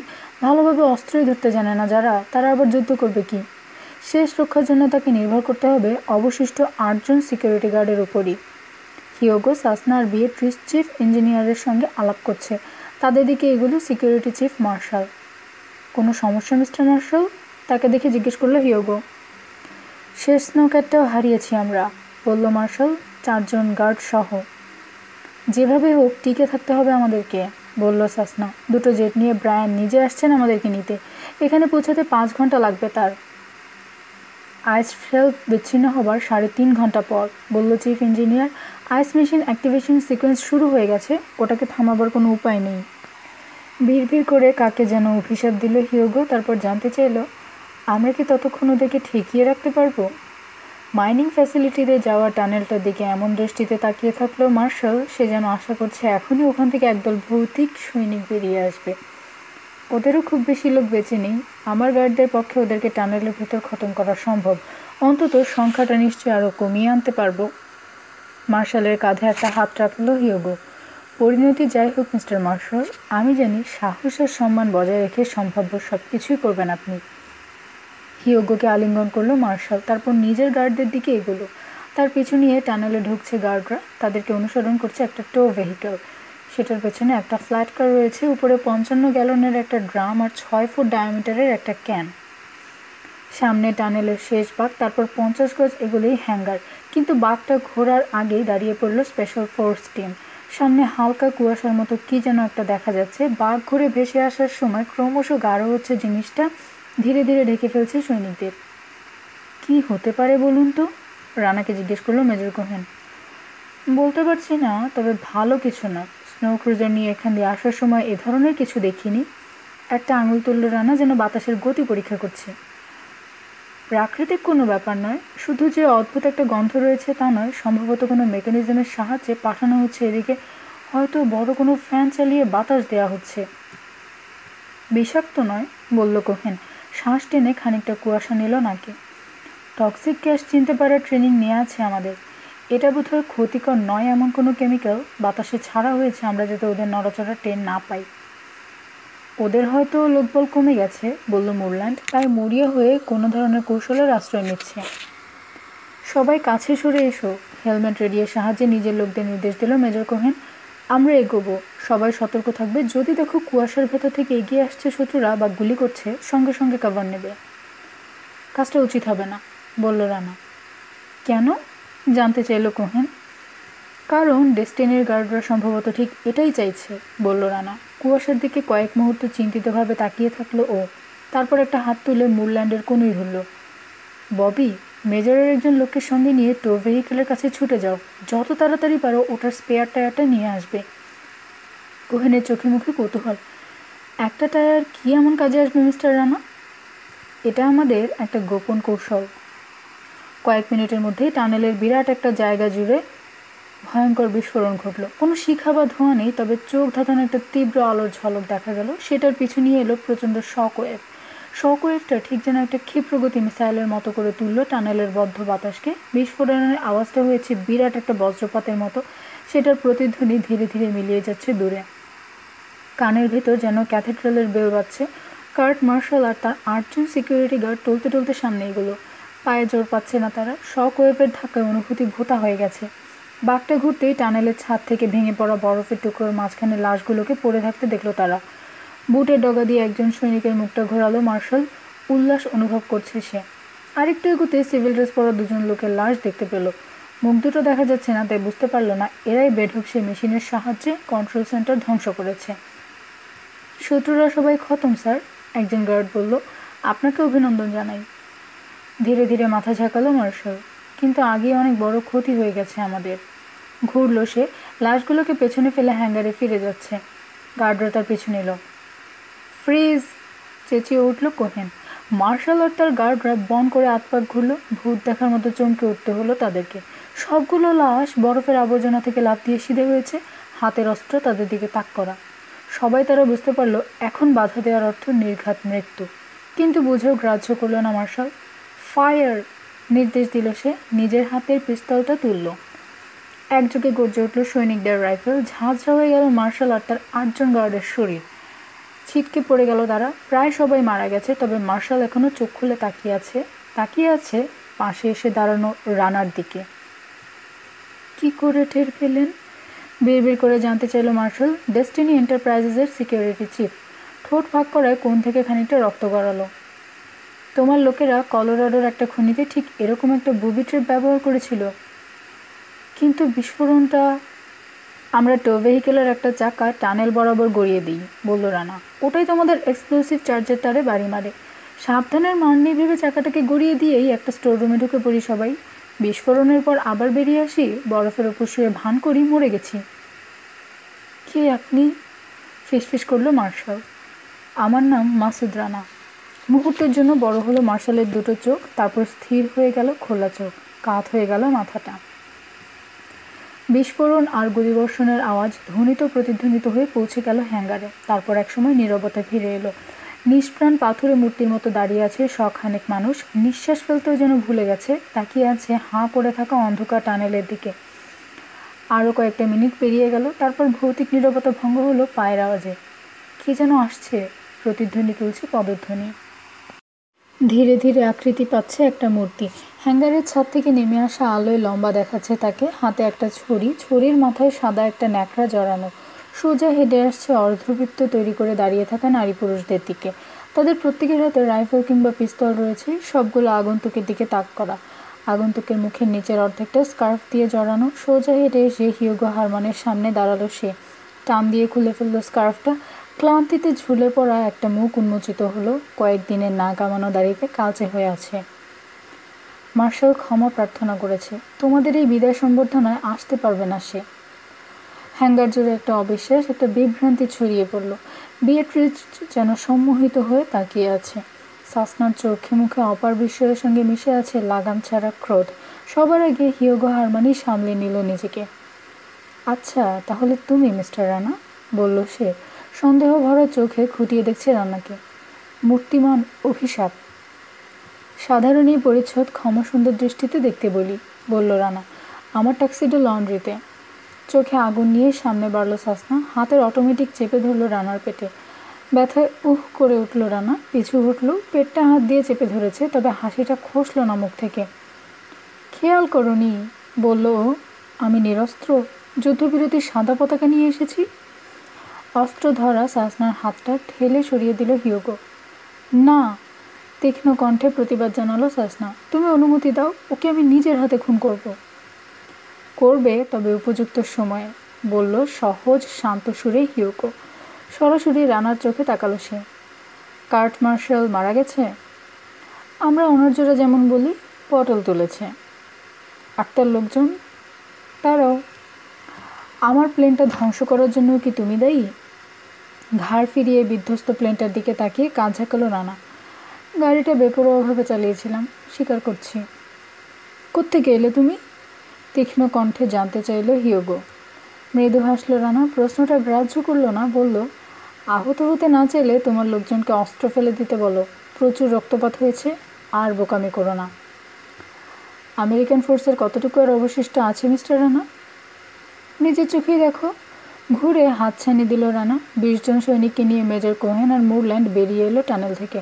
তারপর পরস্পরের কাছ থেকে 10 কদম দূরে সরে আড়াআড়ি একটা রেখা তৈরি করে দাঁড়ালো। বাগিয়ে ধরা হাতের অস্ত্র ডেস্টিনির লোকজনের দিকে তাক করা। 100 জনের বিরুদ্ধে 20 জন? এই প্রথম হাসল হিউগো। আমরা যে কোনো মুহূর্তে রিইনফোর্সমেন্ট আশা করছি। অনেক দেরি হয়ে গেছে, বলল হিউগো। তার দৃঢ় বিশ্বাস ধোঁকা দিয়ে নিজেদেরকে বাঁচাবার চেষ্টা করছে রানা। আইস শেলফ ভাঙার জন্য যে ন্যানোটেক সিস্টেম তৈরি করা হয়েছে সেটা এতক্ষণে অ্যাক্টিভেট করা হয়ে গেছে। পৃথিবী একটা মহা বিপর্যয়ের মধ্যে পড়তে যাচ্ছে। এটাকে এখন আর ঠেকাবার কোনো উপায় নেই। আমি তোমার সঙ্গে একমত হতে পারছি না হিউগো, বলল রানা। অ্যাক্টিভেট হবার 10 মিনিট আগে সমস্ত সিস্টেম বন্ধ করে দেওয়া হয়েছে। তুমি আসলে জানো না হিউগো, তোমার প্ল্যানটা কেচে গেছে। কোনো বিপর্যয় ঘটছে না। পৃথিবী আগের মতোই সূর্যের চারদিকে ঘুরবে। সমস্ত ত্রুটি বিচ্যুতি আর দুর্বলতা নিয়ে মানুষও বেঁচে পড়তে থাকবে এখানে। শীত আর গ্রীষ্ম, নীল আকাশ আর মেঘ, বৃষ্টি আর তুষার বিনা বাধায় পেতে থাকবো আমরা, যতদিন মানব জাতির অস্তিত্ব থাকবে এই দুনিয়ার বুকে। আমরা যদি কোনো দিন বিলুপ্ত হই, সেটা প্রাকৃতিক কারণে ঘটবে, দুনিয়াটাকে দখল করার কারো অশুভ কোনো ষড়যন্ত্রের কারণে নয়। এসব কি বলছো তুমি? ভয় পেয়ে চেঁচিয়ে উঠল সাসনা বেসুরো গলায়। আতঙ্কিত হবার কিছু নেই সাসনা, বলল হিউগো। আগের চেয়ে একটু ম্লান শোনালো তার কণ্ঠস্বর। লোকটা মিথ্যে কথা বলছে। মাথা নাড়ল রানা। মেনে নাও হিউগো হারমান, ডেস্টিনি এন্টারপ্রাইজেসের ষড়যন্ত্র ব্যর্থ হয়ে গেছে। তোমাদের ওই বিরাট আকারের জাহাজগুলো আটক করা হচ্ছে। সমস্ত ধন সম্পদ বাজেয়াপ্ত করা হবে। প্রত্যেকের যাবজ্জীবন সাজা পাচ্ছ। তোমার কথা যদি সত্যি হয়, বিদ্রুপের সুরে জানতে চাইল হিউগো, আমাদেরকে নিয়ে কি করতে চাও শুনি? সেটা আমার দেখার বিষয় নয়, দীর্ঘশ্বাস ফেলল রানা। তবে আমি মনে করি যে অপরাধ তোমরা করেছ, তোমাদের প্রত্যেকের ফাঁসি হওয়া উচিত। হলে প্রথম সারিতে বসে তৃপ্তির সঙ্গে উপভোগ করতাম ঝুলে পড়াটা। বিভ্রান্ত করার মতো একটা কল্পনা বিলাস মিস্টার রানা, তবে সেটা ফ্যান্টাসি। তোমাকে দেখছি বিশ্বাস করানো কঠিন। গুলি করার অনুমতি দাও হিউগো, হিসহিস করে উঠল সাসনা। শয়তানটাকে পরপরে পাঠিয়ে দিই। যুদ্ধবিধ্বস্ত সৈনিকদের দিকে তাকালো হিউগো। সাসনা ঠিকই বলছে, মেজর কোহেনের উদ্দেশ্যে বলল সে। আগামী 10 সেকেন্ডের মধ্যে আত্মসমর্পণ না করলে তোমার সৈনিকদের উড়িয়ে দেব আমরা। সেটি কখনো ঘটবে না, কঠিন সুরে বলল রানা। 100টার বিরুদ্ধে 20টা অস্ত্র, যুদ্ধটা বেশিক্ষণ টিকবে না। হ্যাঁ, ফলাফল কী হবে তাও সবার জানা। কি জানো মিস্টার রানা, এটা অনেক বড় একটা বাজি। আমি আর আমার কাজিন 4th এম্পায়ারের স্বার্থে আত্মবিসর্জন দিতে রাজি আছি। যে স্বপ্নের কবর হয়ে গেছে তার জন্য প্রাণ খোয়াবে? তুমি মিথ্যে কথা বলছো। আমি তোমার মৃত্যুটাই প্রথমে দেখতে চাই। দীর্ঘ কয়েক সেকেন্ড হিউগোর চোখের দিকে তাকিয়ে থাকলো রানা, তারপর কাঁধ ঝাঁকালো। বেশ, তুমি যা ভালো বোঝো, তবে গুলি করার আগে একবার পেছন ফিরে তাকাবে? মাথা নাড়ল হিউগো। তোমার ওপর থেকে চোখ সরাচ্ছি না। সাসনা আর বিয়েট্রিচের দিকে তাকালো রানা। বাস্তবতা মেনে নেওয়ার জন্য তোমরা ওকে সাহায্য করছো না কেন? সাসনা আর বিয়েট্রিচ ঘাড় ফিরিয়ে পেছন দিকে তাকালো। তাদের দেখা দেখি বাকি সবাইও। হ্যাঙ্গারে আর যে জিনিসেরই অভাব থাক, অটোমেটিক আগ্নেয়াস্ত্রের কোনো অভাব নেই। বিধ্বস্ত প্লেনটার চারধারে আরও 200 লোক পজিশন নিয়েছে, পরনে ইউএস আর্মির আর্কটিক ব্যাটল গিয়ার, হাতের অস্ত্র প্রতিপক্ষদের দিকে তাক করা। তাদের একজন কয়েক পা সামনে এগিয়ে এসে গলা চড়িয়ে কর্তৃত্বের সুরে বলল, যে যার অস্ত্র ধীরে ধীরে নামিয়ে রেখে পিছু হটুন আপনারা। শত্রুতার লক্ষণ দেখা মাত্র আমার লোকদের ফায়ার ওপেন করার নির্দেশ দেব আমি। সহযোগিতা করুন, কেউ আহত হবেন না। কারো মধ্যে কোনো রকম ইতস্তত ভাব দেখা গেল না। ডেস্টিনি এন্টারপ্রাইজেসের ইঞ্জিনিয়ার আর বিজ্ঞানীরা যে যার অস্ত্র পায়ের সামনে নামিয়ে রেখে পিছু হটল। রানা শুনতে পেল তাদের অনেকে স্বস্তির নিঃশ্বাস ফেলছে। এরা এমনকি অস্ত্র কীভাবে ধরতে হয় তাই জানে না, ভাবল ও। সাসনার চেহারা এমন হয়েছে যেন বুকে ছুরি খেয়েছে সে। বিয়েট্রিজ বিমূঢ়, অসুস্থ হয়ে পড়ছে। কঠিন হয়ে গেল হিয়োগোর চেহারা। নিজের এতদিনের লালিত পরিকল্পনা ব্যর্থ হয়ে যাওয়ায় শোকে পাথর। আপনাদের মধ্যে মাসুদ রানাকে? নতুন আসা স্পেশাল ফোর্সের লিডার জানতে চাইল। ধীরে ধীরে হাত তুলল রানা। এখানে এগিয়ে এসে রানার সামনে দাঁড়িয়ে ছোট্ট করে মাথা নোয়ালো officer. Colonel Simon Ford, special force operation in charge. Ross ice shelf অপারেশনের স্ট্যাটাস জানান প্লিজ। থামিয়ে দেওয়া হয়েছে, দৃঢ় কণ্ঠে জানালো রানা। আইস কাটিং সিস্টেম অ্যাক্টিভেট করার 10 মিনিট বাকি থাকতে ভালহাল্লা প্রজেক্ট বন্ধ করে দিয়েছি আমরা। সিমন ফোর্ডের পেশিতে ঢিল পড়ল। থ্যাংক গড, সশব্দে নিঃশ্বাস ফেলল সে। ধন্যবাদ কর্নেল, একেবারে ঠিক সময়ে পৌঁছেছেন আপনারা। রেডিওতে মেজর কোহেনের সঙ্গে যোগাযোগ করার পর আপনার নির্দেশিত পথ অনুসরণ করি আমরা। স্নো ক্রুজার দিয়ে যেখানে বরফ ভেঙেছেন সেই ভাগ দিয়ে ঢুকেছি। থামল সে, তারপর যেন ব্যাকুল একটা ভঙ্গিতে জিজ্ঞেস করলো, প্রাচীন শহরটা আপনারা দেখেছেন? ওখান থেকে বাকি পথ তো সোজাই। মৃদু হাসল রানা। হ্যাঁ দেখেছি। এদিকে আমরা খুব সংকটেই ছিলাম, তবে সবার দৃষ্টি ওদিকে টানেল থেকে সরিয়ে রেখেছিলাম যতক্ষণ না আপনারা পজিশন নিতে পেরেছেন। ওদের সবাই এখানে? জানতে চাইল কর্নেল ফোর্ড। মাথা ঝাঁকালো রানা। আহত আরও কিছু আছে কন্ট্রোল সেন্টারে। মেজর কোহেন এগিয়ে এলো। পরস্পরকে আলিঙ্গন করে কুশল বিনিময় করছে 2 সামরিক অফিসার। প্রচুর সৈনিক প্রাণ হারিয়েছে, খবরটা বিষণ্ণ করে তুলল কর্নেল ফোর্ডকে। একটু পর হিয়োগোর দিকে ইঙ্গিত করে রানা তাকে বলল, কর্নেল আসুন, আপনার সঙ্গে ডেস্টিনি এন্টারপ্রাইজেসের লিডার হিয়োগো হারমান আর তার কাজিন সাসনার পরিচয় করিয়ে দিই। বিয়েট্রিচের দিকে তাকালো, তবে তাকে না চেনে চুপ করে গেল। বিয়েট্রিচ বিসমার্ক, আমাদের অ্যাসিস্ট্যান্ট সিকিউরিটি চিফ, বলল হিয়োগো। সে যেন একটু দুঃস্বপ্নের মাঝখানে দাঁড়িয়ে আছে। আমাদেরকে নিয়ে কী করতে চান কর্নেল? আমার ওপর দায়িত্ব থাকলে, বলল কোহেন, তোমাদের সবকটাকে গুলি করে মারতাম। আপনি কোনো নির্দেশ পেয়েছেন? ক্রিমিনালরা ধরা পড়লে তাদের নিয়ে কী করা হবে? কর্নেলকে জিজ্ঞেস করলো রানা। মাথা নাড়ল কর্নেল। এ নিয়ে আলোচনার সময় ছিল না। এক্ষেত্রে আমি একটু উপকার চাইতে পারি? আপনি আর আপনার বন্ধু যা করেছেন, বলল কোহেন, 100টা উপকার চাইলেও পাবেন। আপাতত ইঙ্গিতে ডেস্টিনির 3 কর্মকর্তাকে দেখালো রানা। এদেরকে নিজের হেফাজতে নিতে চাই আমি। কর্নেল ফোর্ড তীক্ষ্ণ দৃষ্টিতে রানাকে দেখছে, যেন ওর মনের কথাটা পড়তে পারছে না সে। ঠিক বুঝলাম না, বলল সে। মেজর কোহেন বলল, বন্দীদের নিয়ে কী করা হবে তা যখন আপনাকে বলে দেওয়া হয়নি, তখন যিনি আমাদের সবার প্রাণ বাঁচিয়েছেন তার অনুরোধ রক্ষা করা হোক না। মাথা ঝাঁকাবার আগে এক মুহূর্ত চিন্তা করল কর্নেল ফোর্ড। আমি একমত। পাহারা দিয়ে ওয়াশিংটনে পাঠানোর আগে আপনার হাতে তুলে দেওয়া হলো ওদেরকে, মিস্টার রানা। অ্যান্টার্কটিকায় কারো ওপর কোনো সরকারের আইন চলে না, জেদের সুরে বলল হিয়োগো হারমান। আমাদেরকে জিম্মি করাটা সম্পূর্ণ বেআইনি কাজ হবে আপনাদের। আমি একজন সাধারণ সৈনিক, বলল কর্নেল, কাজ ছাকালো নির্লিপ্ত ভঙ্গিতে। আপনাদের ভাগ্য নির্ধারণ করবেন উকিল আর রাজনীতিকরা, যদি তাদের কাছে পৌঁছাবার ভাগ্য হয় আপনাদের। স্পেশাল ফোর্সের সৈনিকরা মাইনিং ফ্যাসিলিটির চারধারে পাহারা বসালো। নিরস্ত্র বন্দীদের হাঁটিয়ে এনে জড়ো করলো শ্রমিকদের ডরমিটরিতে। রানার মোরল্যান্ড ওদের 3 বন্দীকে খেদিয়ে নিয়ে চলেছে হ্যাঙ্গারের একদিকে দেয়াল জুড়ে থাকা বিরাট দরজার দিকে। এদিকে কারো দৃষ্টি নেই।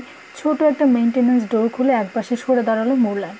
হিয়োগো সাসনার বিয়েট্রিচকে সেটা দিয়ে বাইরের রানওয়েতে বেরোতে বাধ্য করলো রানা। হ্যাঙ্গারের 60 ডিগ্রি তাপমাত্রা থেকে কনকনে ঠান্ডা বাতাস নাকে মুখে প্রচণ্ড ঘুষির মতো লাগলো। ঠোঁটে ক্ষীণ হাসি নিয়ে ঘুরল হিয়োগো। তোমরা তাহলে এখানে খুন করবে আমাদেরকে? জিজ্ঞেস করলো সে। বিয়েট্রিচ এখনও ঘোরের মধ্যে রয়েছে, তবে সাসনা রানার দিকে তাকিয়ে আছে হিংস্র দৃষ্টিতে। এতই যখন সাহস, গুলি করো আমাদেরকে। দাঁতে দাঁত পিষছে সে। রানার চোখেও দেখা দিল ঘৃণা। মৃত্যুই তোমাদের একমাত্র শাস্তি হওয়া উচিত, তবে তোমাদের মতো নোংরা প্রাণীকে মেরে আমি বা আমার বন্ধু হাত গন্ধ করতে রাজি নই। কাজটা আমরা প্রকৃতির হাতে ছেড়ে দিচ্ছি। হঠাৎ করে হিয়োগো কি যেন বুঝে ফেলেছে। তুমি আমাদেরকে পালাবার অনুমতি দিচ্ছ? মাথা ঝাঁকালো রানা। হ্যাঁ, সেক্ষেত্রে আমাদের কাউকে তুমি জেল খাটাতে দেখবে না, আমাদের এমনকি বিচারও হবে না। না, টাকার ক্ষমতার জোরে কোর্টরুমকে এড়িয়ে যাবে তোমরা। তোমাকে আরও বলি, জোর দিয়ে বলল হিয়োগো, দুনিয়ার এমন কোনো সরকার প্রধান নেই যে ডেস্টিনির বিরুদ্ধে কিছু করার ঝুঁকি নেবে। জাতীয় সব নেতা আর আমলারা ডেস্টিনির কাছে ঋণী, বলল সাসনা। আমাদের সব কিছু ফাঁস হয়ে যাওয়া মানে তাদেরও সব কিছু ফাঁস হয়ে যাওয়া। আমাদেরকে দাবিয়ে রাখা সম্ভব নয়, বলল বিয়েট্রিচ। ডেস্টিনি পরিবারের রয়েছে অসম্ভব প্রাণশক্তি। আমরা আবার মাথা তুলব আর পরের বার ব্যর্থ হব না। আমাকে যদি জিজ্ঞেস করো, বলল মুরল্যান্ড, আমি বলবো এটা খুব খারাপ একটা আইডিয়া। আমরা স্বস্তি বোধ করব, বলল রানা, যদি জানতে পারি দুনিয়ার কোনো ব্যাপারেই তোমরা নাক গলাতে পারছো না। হিয়োগোর চোখ দুটো শুরু হয়ে গেল। তারপর সে বরফ ঢাকা সীমাহীন প্রান্তরের দিকে তাকালো। তোমার উদ্দেশ্যটা আমি বোধহয় ধরতে পেরেছি, নিচু গলায় বিড়বিড় করলো সে। তুমি আমাদেরকে বরফের মাঠে ছেড়ে দিচ্ছ? হ্যাঁ, মাথাটা সামান্য একটু ঝাঁকালো রানা। ফ্রিজিং টেম্পারেচারের উপযোগী ড্রেস না থাকায় 1 ঘন্টার বেশি টিকব না আমরা। আমার ধারণা 10 থেকে 20 মিনিট। দেখা যাচ্ছে প্রতিপক্ষ হিসেবে তোমাকে আমি খুব ছোট করে দেখেছি মিস্টার রানা। কথা না বলে কাঁধ ঝাঁকালো রানা। সাসনার বিয়েট্রিচের কাঁধে হাত রাখলো হিয়োগো। তোমার চেহারার দিকে তাকাতে বমি পাচ্ছে আমার মিস্টার রানা। তোমার মতো ইতা শ্রেণীর একটা অনার্য কেলেভূতের কাছে প্রাণ ভিক্ষা চাওয়ার চেয়ে আমরা বরং ঠান্ডায় জমে মরে যাওয়াটা বেশি পছন্দ করব। হাতের পিস্তল মেরে নির্দেশ দিল রানা, হাঁটতে শুরু করো। হিয়োগোর মতো বিয়েট্রিচও নিজের ভাগ্যকে মেনে নিয়েছে। এরই মধ্যে ঠকঠক করে কাঁপতে শুরু করেছে সে, তবে সাসনা নয়। হঠাৎ রানাকে লক্ষ্য করে ঝাঁপিয়ে পড়ল সে, তবে রানার নাগাল পায়নি। মাঝপথে নাক বরাবর মুরল্যান্ডের উল্টো করা হাতের চড় খেয়ে বরফের উপর হাঁটু গেড়ে বসে পড়েছে। হিয়োগোর সাহায্য নিয়ে সিধে হওয়ার সময় দাঁতে দাঁত পিষে বলল সাসনা, তোমাকে আমি খুন করব। রানা ঠোঁটে নির্দয় হাসি। বিদায় সাসনা, পরলোকে হয়তো দেখা হবে, তখন পারলে করো। একটা টিপস দিই, বলল মুরল্যান্ড, তোমরা সবাই দ্রুত হাঁটো, তাতে গরম থাকবে শরীর। হাঁটতে হাঁটতে বরফের রাজ্যে হারিয়ে গেল ওরা তিনজন। দরজাটা বন্ধ করে কবাটে তালা লাগিয়ে দিল মুরল্যান্ড। 48 ঘন্টা পর নামকরা সব বিজ্ঞানী আর ইঞ্জিনিয়ারে গিজগিজ করছে মাইনিং ফ্যাসিলিটি। ডেস্টিনি এন্টারপ্রাইজেসের ভয়ঙ্কর ন্যানোটেকনোলজি পরীক্ষা করছেন তারা। একই সঙ্গে নিঃসন্দেহে নিশ্চিত হওয়ার চেষ্টা করছেন আইস শেলফ বিচ্ছিন্ন করা নেটওয়ার্কটা রিঅ্যাক্টিভেট করা যাবে না। তাদের পিছু নিয়ে হাজির হলেন নৃবিজ্ঞানী আর আর্কিওলজিস্টরা। ভিড় করলেন আমিনিসদের প্রাচীন শহরে। এরা সবাই এতদিন 4000 খ্রিস্টপূর্বের আটলান্টিস টাইপের সংস্কৃতির অস্তিত্ব অস্বীকার করে এসেছেন। এখন তারা মুগ্ধ বিষয়ে ঘুরে ফিরে দেখছেন শহরটা। স্তম্ভগুলোর আকার আকৃতি আর গায়ে খোদাই করা কাজ দেখে রীতিমতো বিহ্বল। রানার উপস্থিতি এবং তত্ত্বাবধানে বিধ্বস্ত প্লেন থেকে আমিনিসদের বাক্সভর্তি আর্টিফ্যাক্ট উদ্ধার করে একজোড়া হেলিকপ্টারে তোলা হলো। এগুলো প্রথমে এয়ারক্রাফট ক্যারিয়ারে লিঙ্কনে নিয়ে যাওয়া হবে, তারপর এয়ারফোর্সের জেটে তুলে পাঠানো হবে মেক্সিকোয়, সেখান থেকে বিশেষ প্রহরে সোজা ওয়াশিংটনে। প্রেসিডেন্ট নাকি আর্টিফ্যাক্টগুলো দেখতে চেয়েছেন। তবে শুধু আর্টিফ্যাক্টগুলো নয়, এগুলো যারা উদ্ধার করেছে তাদের সঙ্গেও পরিচিত হওয়ার জন্য অধীর আগ্রহে অপেক্ষা করছেন তিনি। প্রতিটি দেশের ইউনিভার্সিটি থেকে আর্কিওলজিস্টদের টিম রওনা হয়ে গেছে। 9000 বছরের প্রাচীন সভ্যতা পরীক্ষা করবে তারা। বিশাল একটা প্রজেক্ট, মেয়াদকাল ধরা হয়েছে 50 বছর। এমন হতে পারে এই প্রজেক্টের কাজ চলার সময় কিছু সূত্র বেরিয়ে আসবে, ফলে আমিনিসদের আরও সাইট আর আর্টিফ্যাক্ট খুঁজে পাওয়া যাবে। তারপর খবর এলো ডেস্টিনি এন্টারপ্রাইজেসের জাহাজ থেকে বেশ কিছু চাইকে গ্রেফতার করা সম্ভব হয়নি।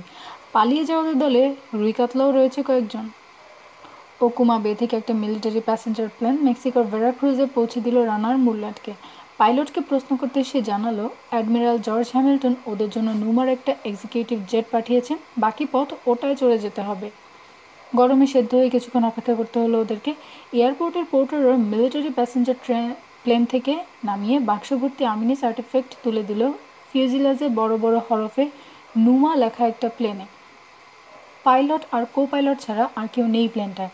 আকাশে ওঠার পরও যখন কেউ তারা ওদের সঙ্গে কথা বলতে এলো না, সিট ছেড়ে ককপিটের দিকে এগুলো রানা, কিন্তু দেখা গেল দরজাটা ভেতর থেকে বন্ধ। নক করলো ও।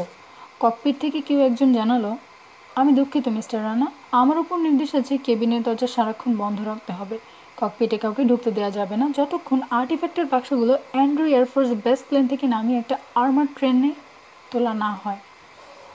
সিকিউরিটি নিয়ে বাড়াবাড়ি, ভাবল রানা। মোরল্যান্ডের দিকে ফিরল ও। ওকে সবুজ একটা হাত দেখাচ্ছে সে। সবুজ তালু কোত্থেকে পেলে? দরজার কবজা থেকে। তাল সামলাবার সময় ওখানে হাত পড়েছিল। দরজার ওপর আঙুল ঘষল মোরল্যান্ড। সবুজ নয়, সবুজাবু নীল পেইন্ট। এই প্লেনের গায়ের রং এখনো শুকায়নি। মনে হচ্ছে নতুন করে রং লাগানোর পর 2 ঘন্টাও পার হয়নি, বলল রানা। এমন কি হতে পারে? আমাদেরকে হাইজ্যাক করা হয়েছে? জিজ্ঞেস করলো মোরল্যান্ড। অসম্ভব নয়, তবে দেখা দরকার প্লেনটা ওয়াশিংটনের দিকে যাচ্ছে কিনা। ততক্ষণ নিচের দৃশ্য উপভোগ করে এসো। গালফ অফ মেক্সিকো পার হতে কয়েক ঘন্টা লেগে গেল প্লেনটার। আমেরিকায় ঢুকলো হলো ফ্লোরিডার পেনসাকোলা হয়ে। ওখান থেকে সোজা পথ ধরে ওয়াশিংটনের দিকে ছুটছে প্লেন। দূরে নিজেদের রাজধানী চিনতে পেরে রানার দিকে ফিরল মোরল্যান্ড। আমরা অযথা সন্দেহে ভুগছি না তো? আগে দেখি আমাদেরকে লাল গালিচা সম্বর্ধনা দেওয়া হয় কি না। আরও 15 মিনিট পর প্লেন ঘুরিয়ে নিয়ে অ্যান্ড্রু এয়ারফোর্স বেস ল্যান্ড করার প্রস্তুতি নিল পাইলট। কিন্তু রানওয়ের শেষ প্রান্ত 2 মাইল দূরে থাকতে কাত হয়ে গেল প্লেন। রানার মোরল্যান্ড দুজনেই দক্ষ পাইলট, জানে কি ঘটছে। প্লেন এখানে নামছে না, শান্ত কণ্ঠে বলল মোরল্যান্ড।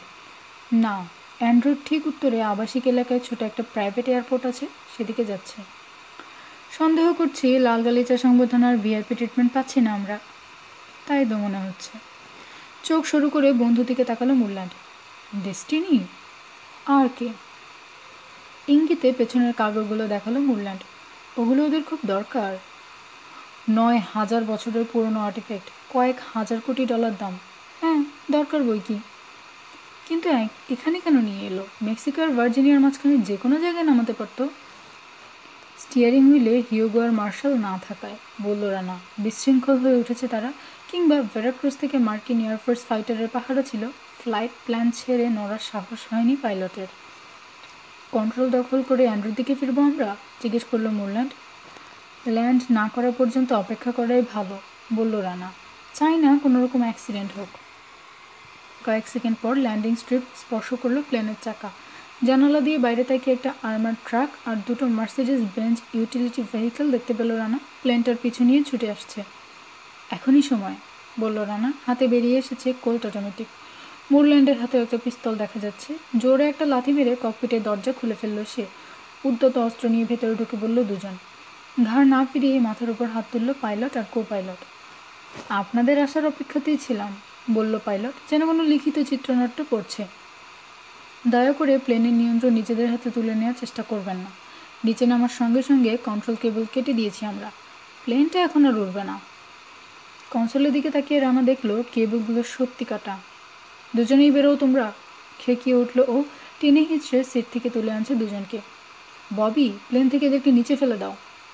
ঘন্টায় 25 মাইল গতিতে এখনও ছুটছে ওরা। প্যাসেঞ্জার ডোর খুলে পাইলট তো সহকারীকে প্লেন থেকে ফেলে দিল মোরল্যান্ড। কাপড়ের তৈরি পুতুলের মতো ড্রপ খেয়ে তাদেরকে রানওয়ের উপর গড়াতে দেখে তৃপ্তি বোধ করলো সে। এখন কি হবে? ককপিটে ফিরে এসে জানতে চাইল। মার্সিডিজ দুটো মাত্র 100 গজ পেছনে। ফ্লাইট কন্ট্রোল না থাকতে পারে, জবাব দিল রানা। ব্রেক আর ইঞ্জিন তো আছে। সন্দিহান দেখালো মোরল্যান্ডকে।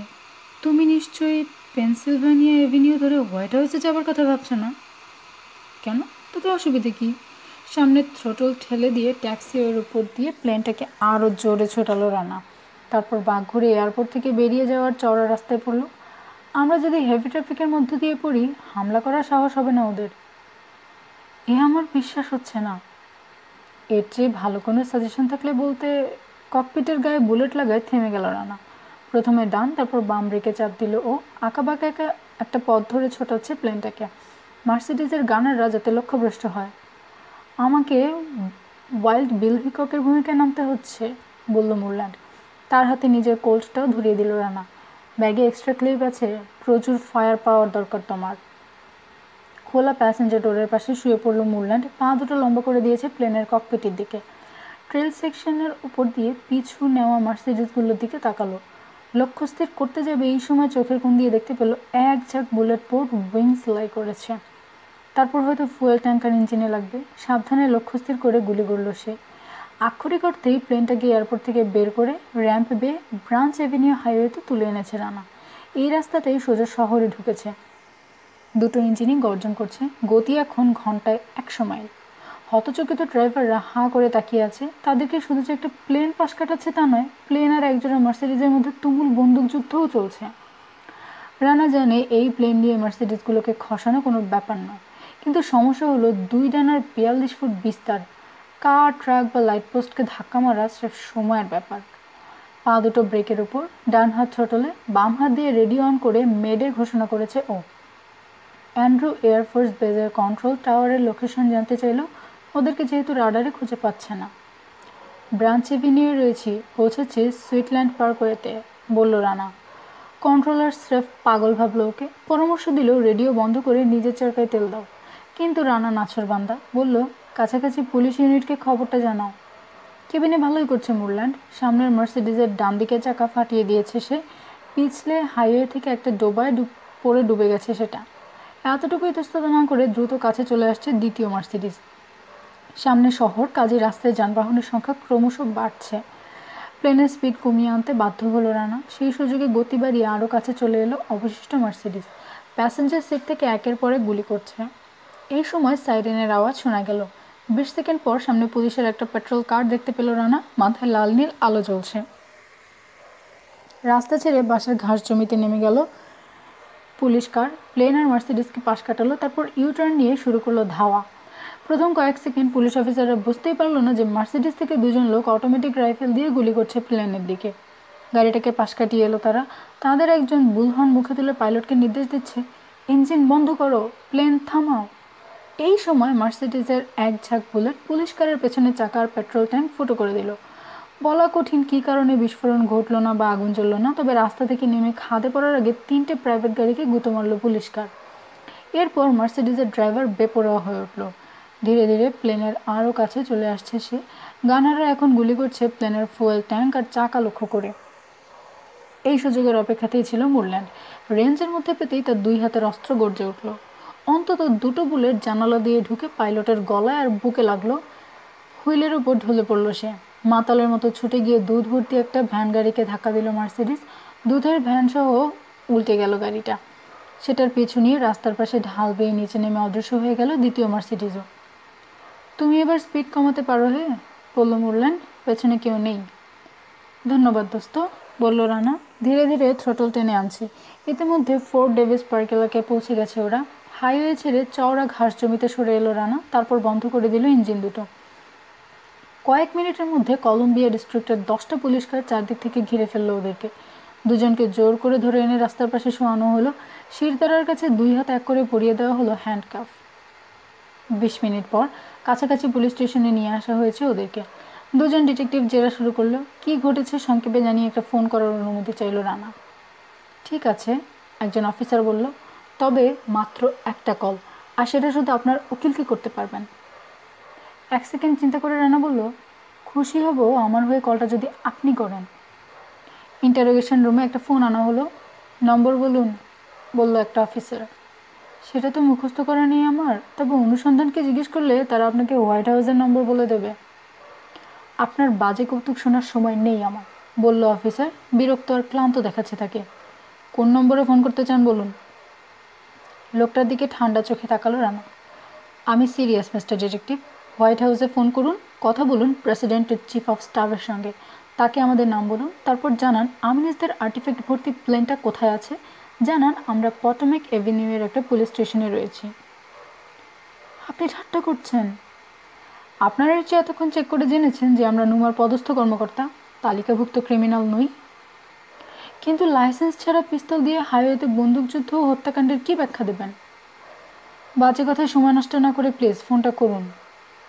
অগত্যা হোয়াইট হাউসের নম্বর সংগ্রহ করে ডায়াল করলো অফিসার। ধীরে ধীরে একজন কৌতুকাভিনেতার মতো তার চেহারা বদলে যেতে শুরু করলো। সন্দেহের বদলে কৌতূহল, কৌতূহল বদলে গিয়ে বিস্ময় ফুটে উঠল চোখে মুখে। রিসিভারটা নামিয়ে রাখার সময় রানার দিকে সমীহ দৃষ্টিতে তাকালো সে। ইয়েস, জিজ্ঞেস করলো মুরল্যান্ড। প্রেসিডেন্ট ব্রাউনের একজন এইড লাইনে এলেন, আমাকে সরাসরি নির্দেশ দিয়ে বললেন আর্টিফ্যাক্ট সহ আপনাদের দুজনকে 10 মিনিটের মধ্যে হোয়াইট হাউসে পৌঁছে দিতে হবে, তা না হলে আমার ব্যাজ খুলে নেবেন তিনি। ঘাবড়াবেন না অফিসার, অমায়িক হেসে তাকে আশ্বস্ত করল মুরল্যান্ড। আপনার বিরুদ্ধে আমাদের কোনো অভিযোগ নেই। না না, ঠাট্টা করছি না, সত্যিই নেই। এবার আমার বিদায়ের পালা, প্রিয় বন্ধু মুরল্যান্ডকে বলল রানা। তুমি জানো হোয়াইট হাউস আমি যেতে চাই না, বললেন। কিছু বলার আগে অফিসারের দিকে ফিরল ও। আমাকে আটক করার কোনো নির্দেশ নেই তো? না, কি বলেন? অফিসার তাজ্জব বনে যাচ্ছে। তাহলে আমি চললাম। শান্ত অথচ দৃঢ় পায়ে পুলিশ স্টেশন থেকে বেরিয়ে গেল রানা।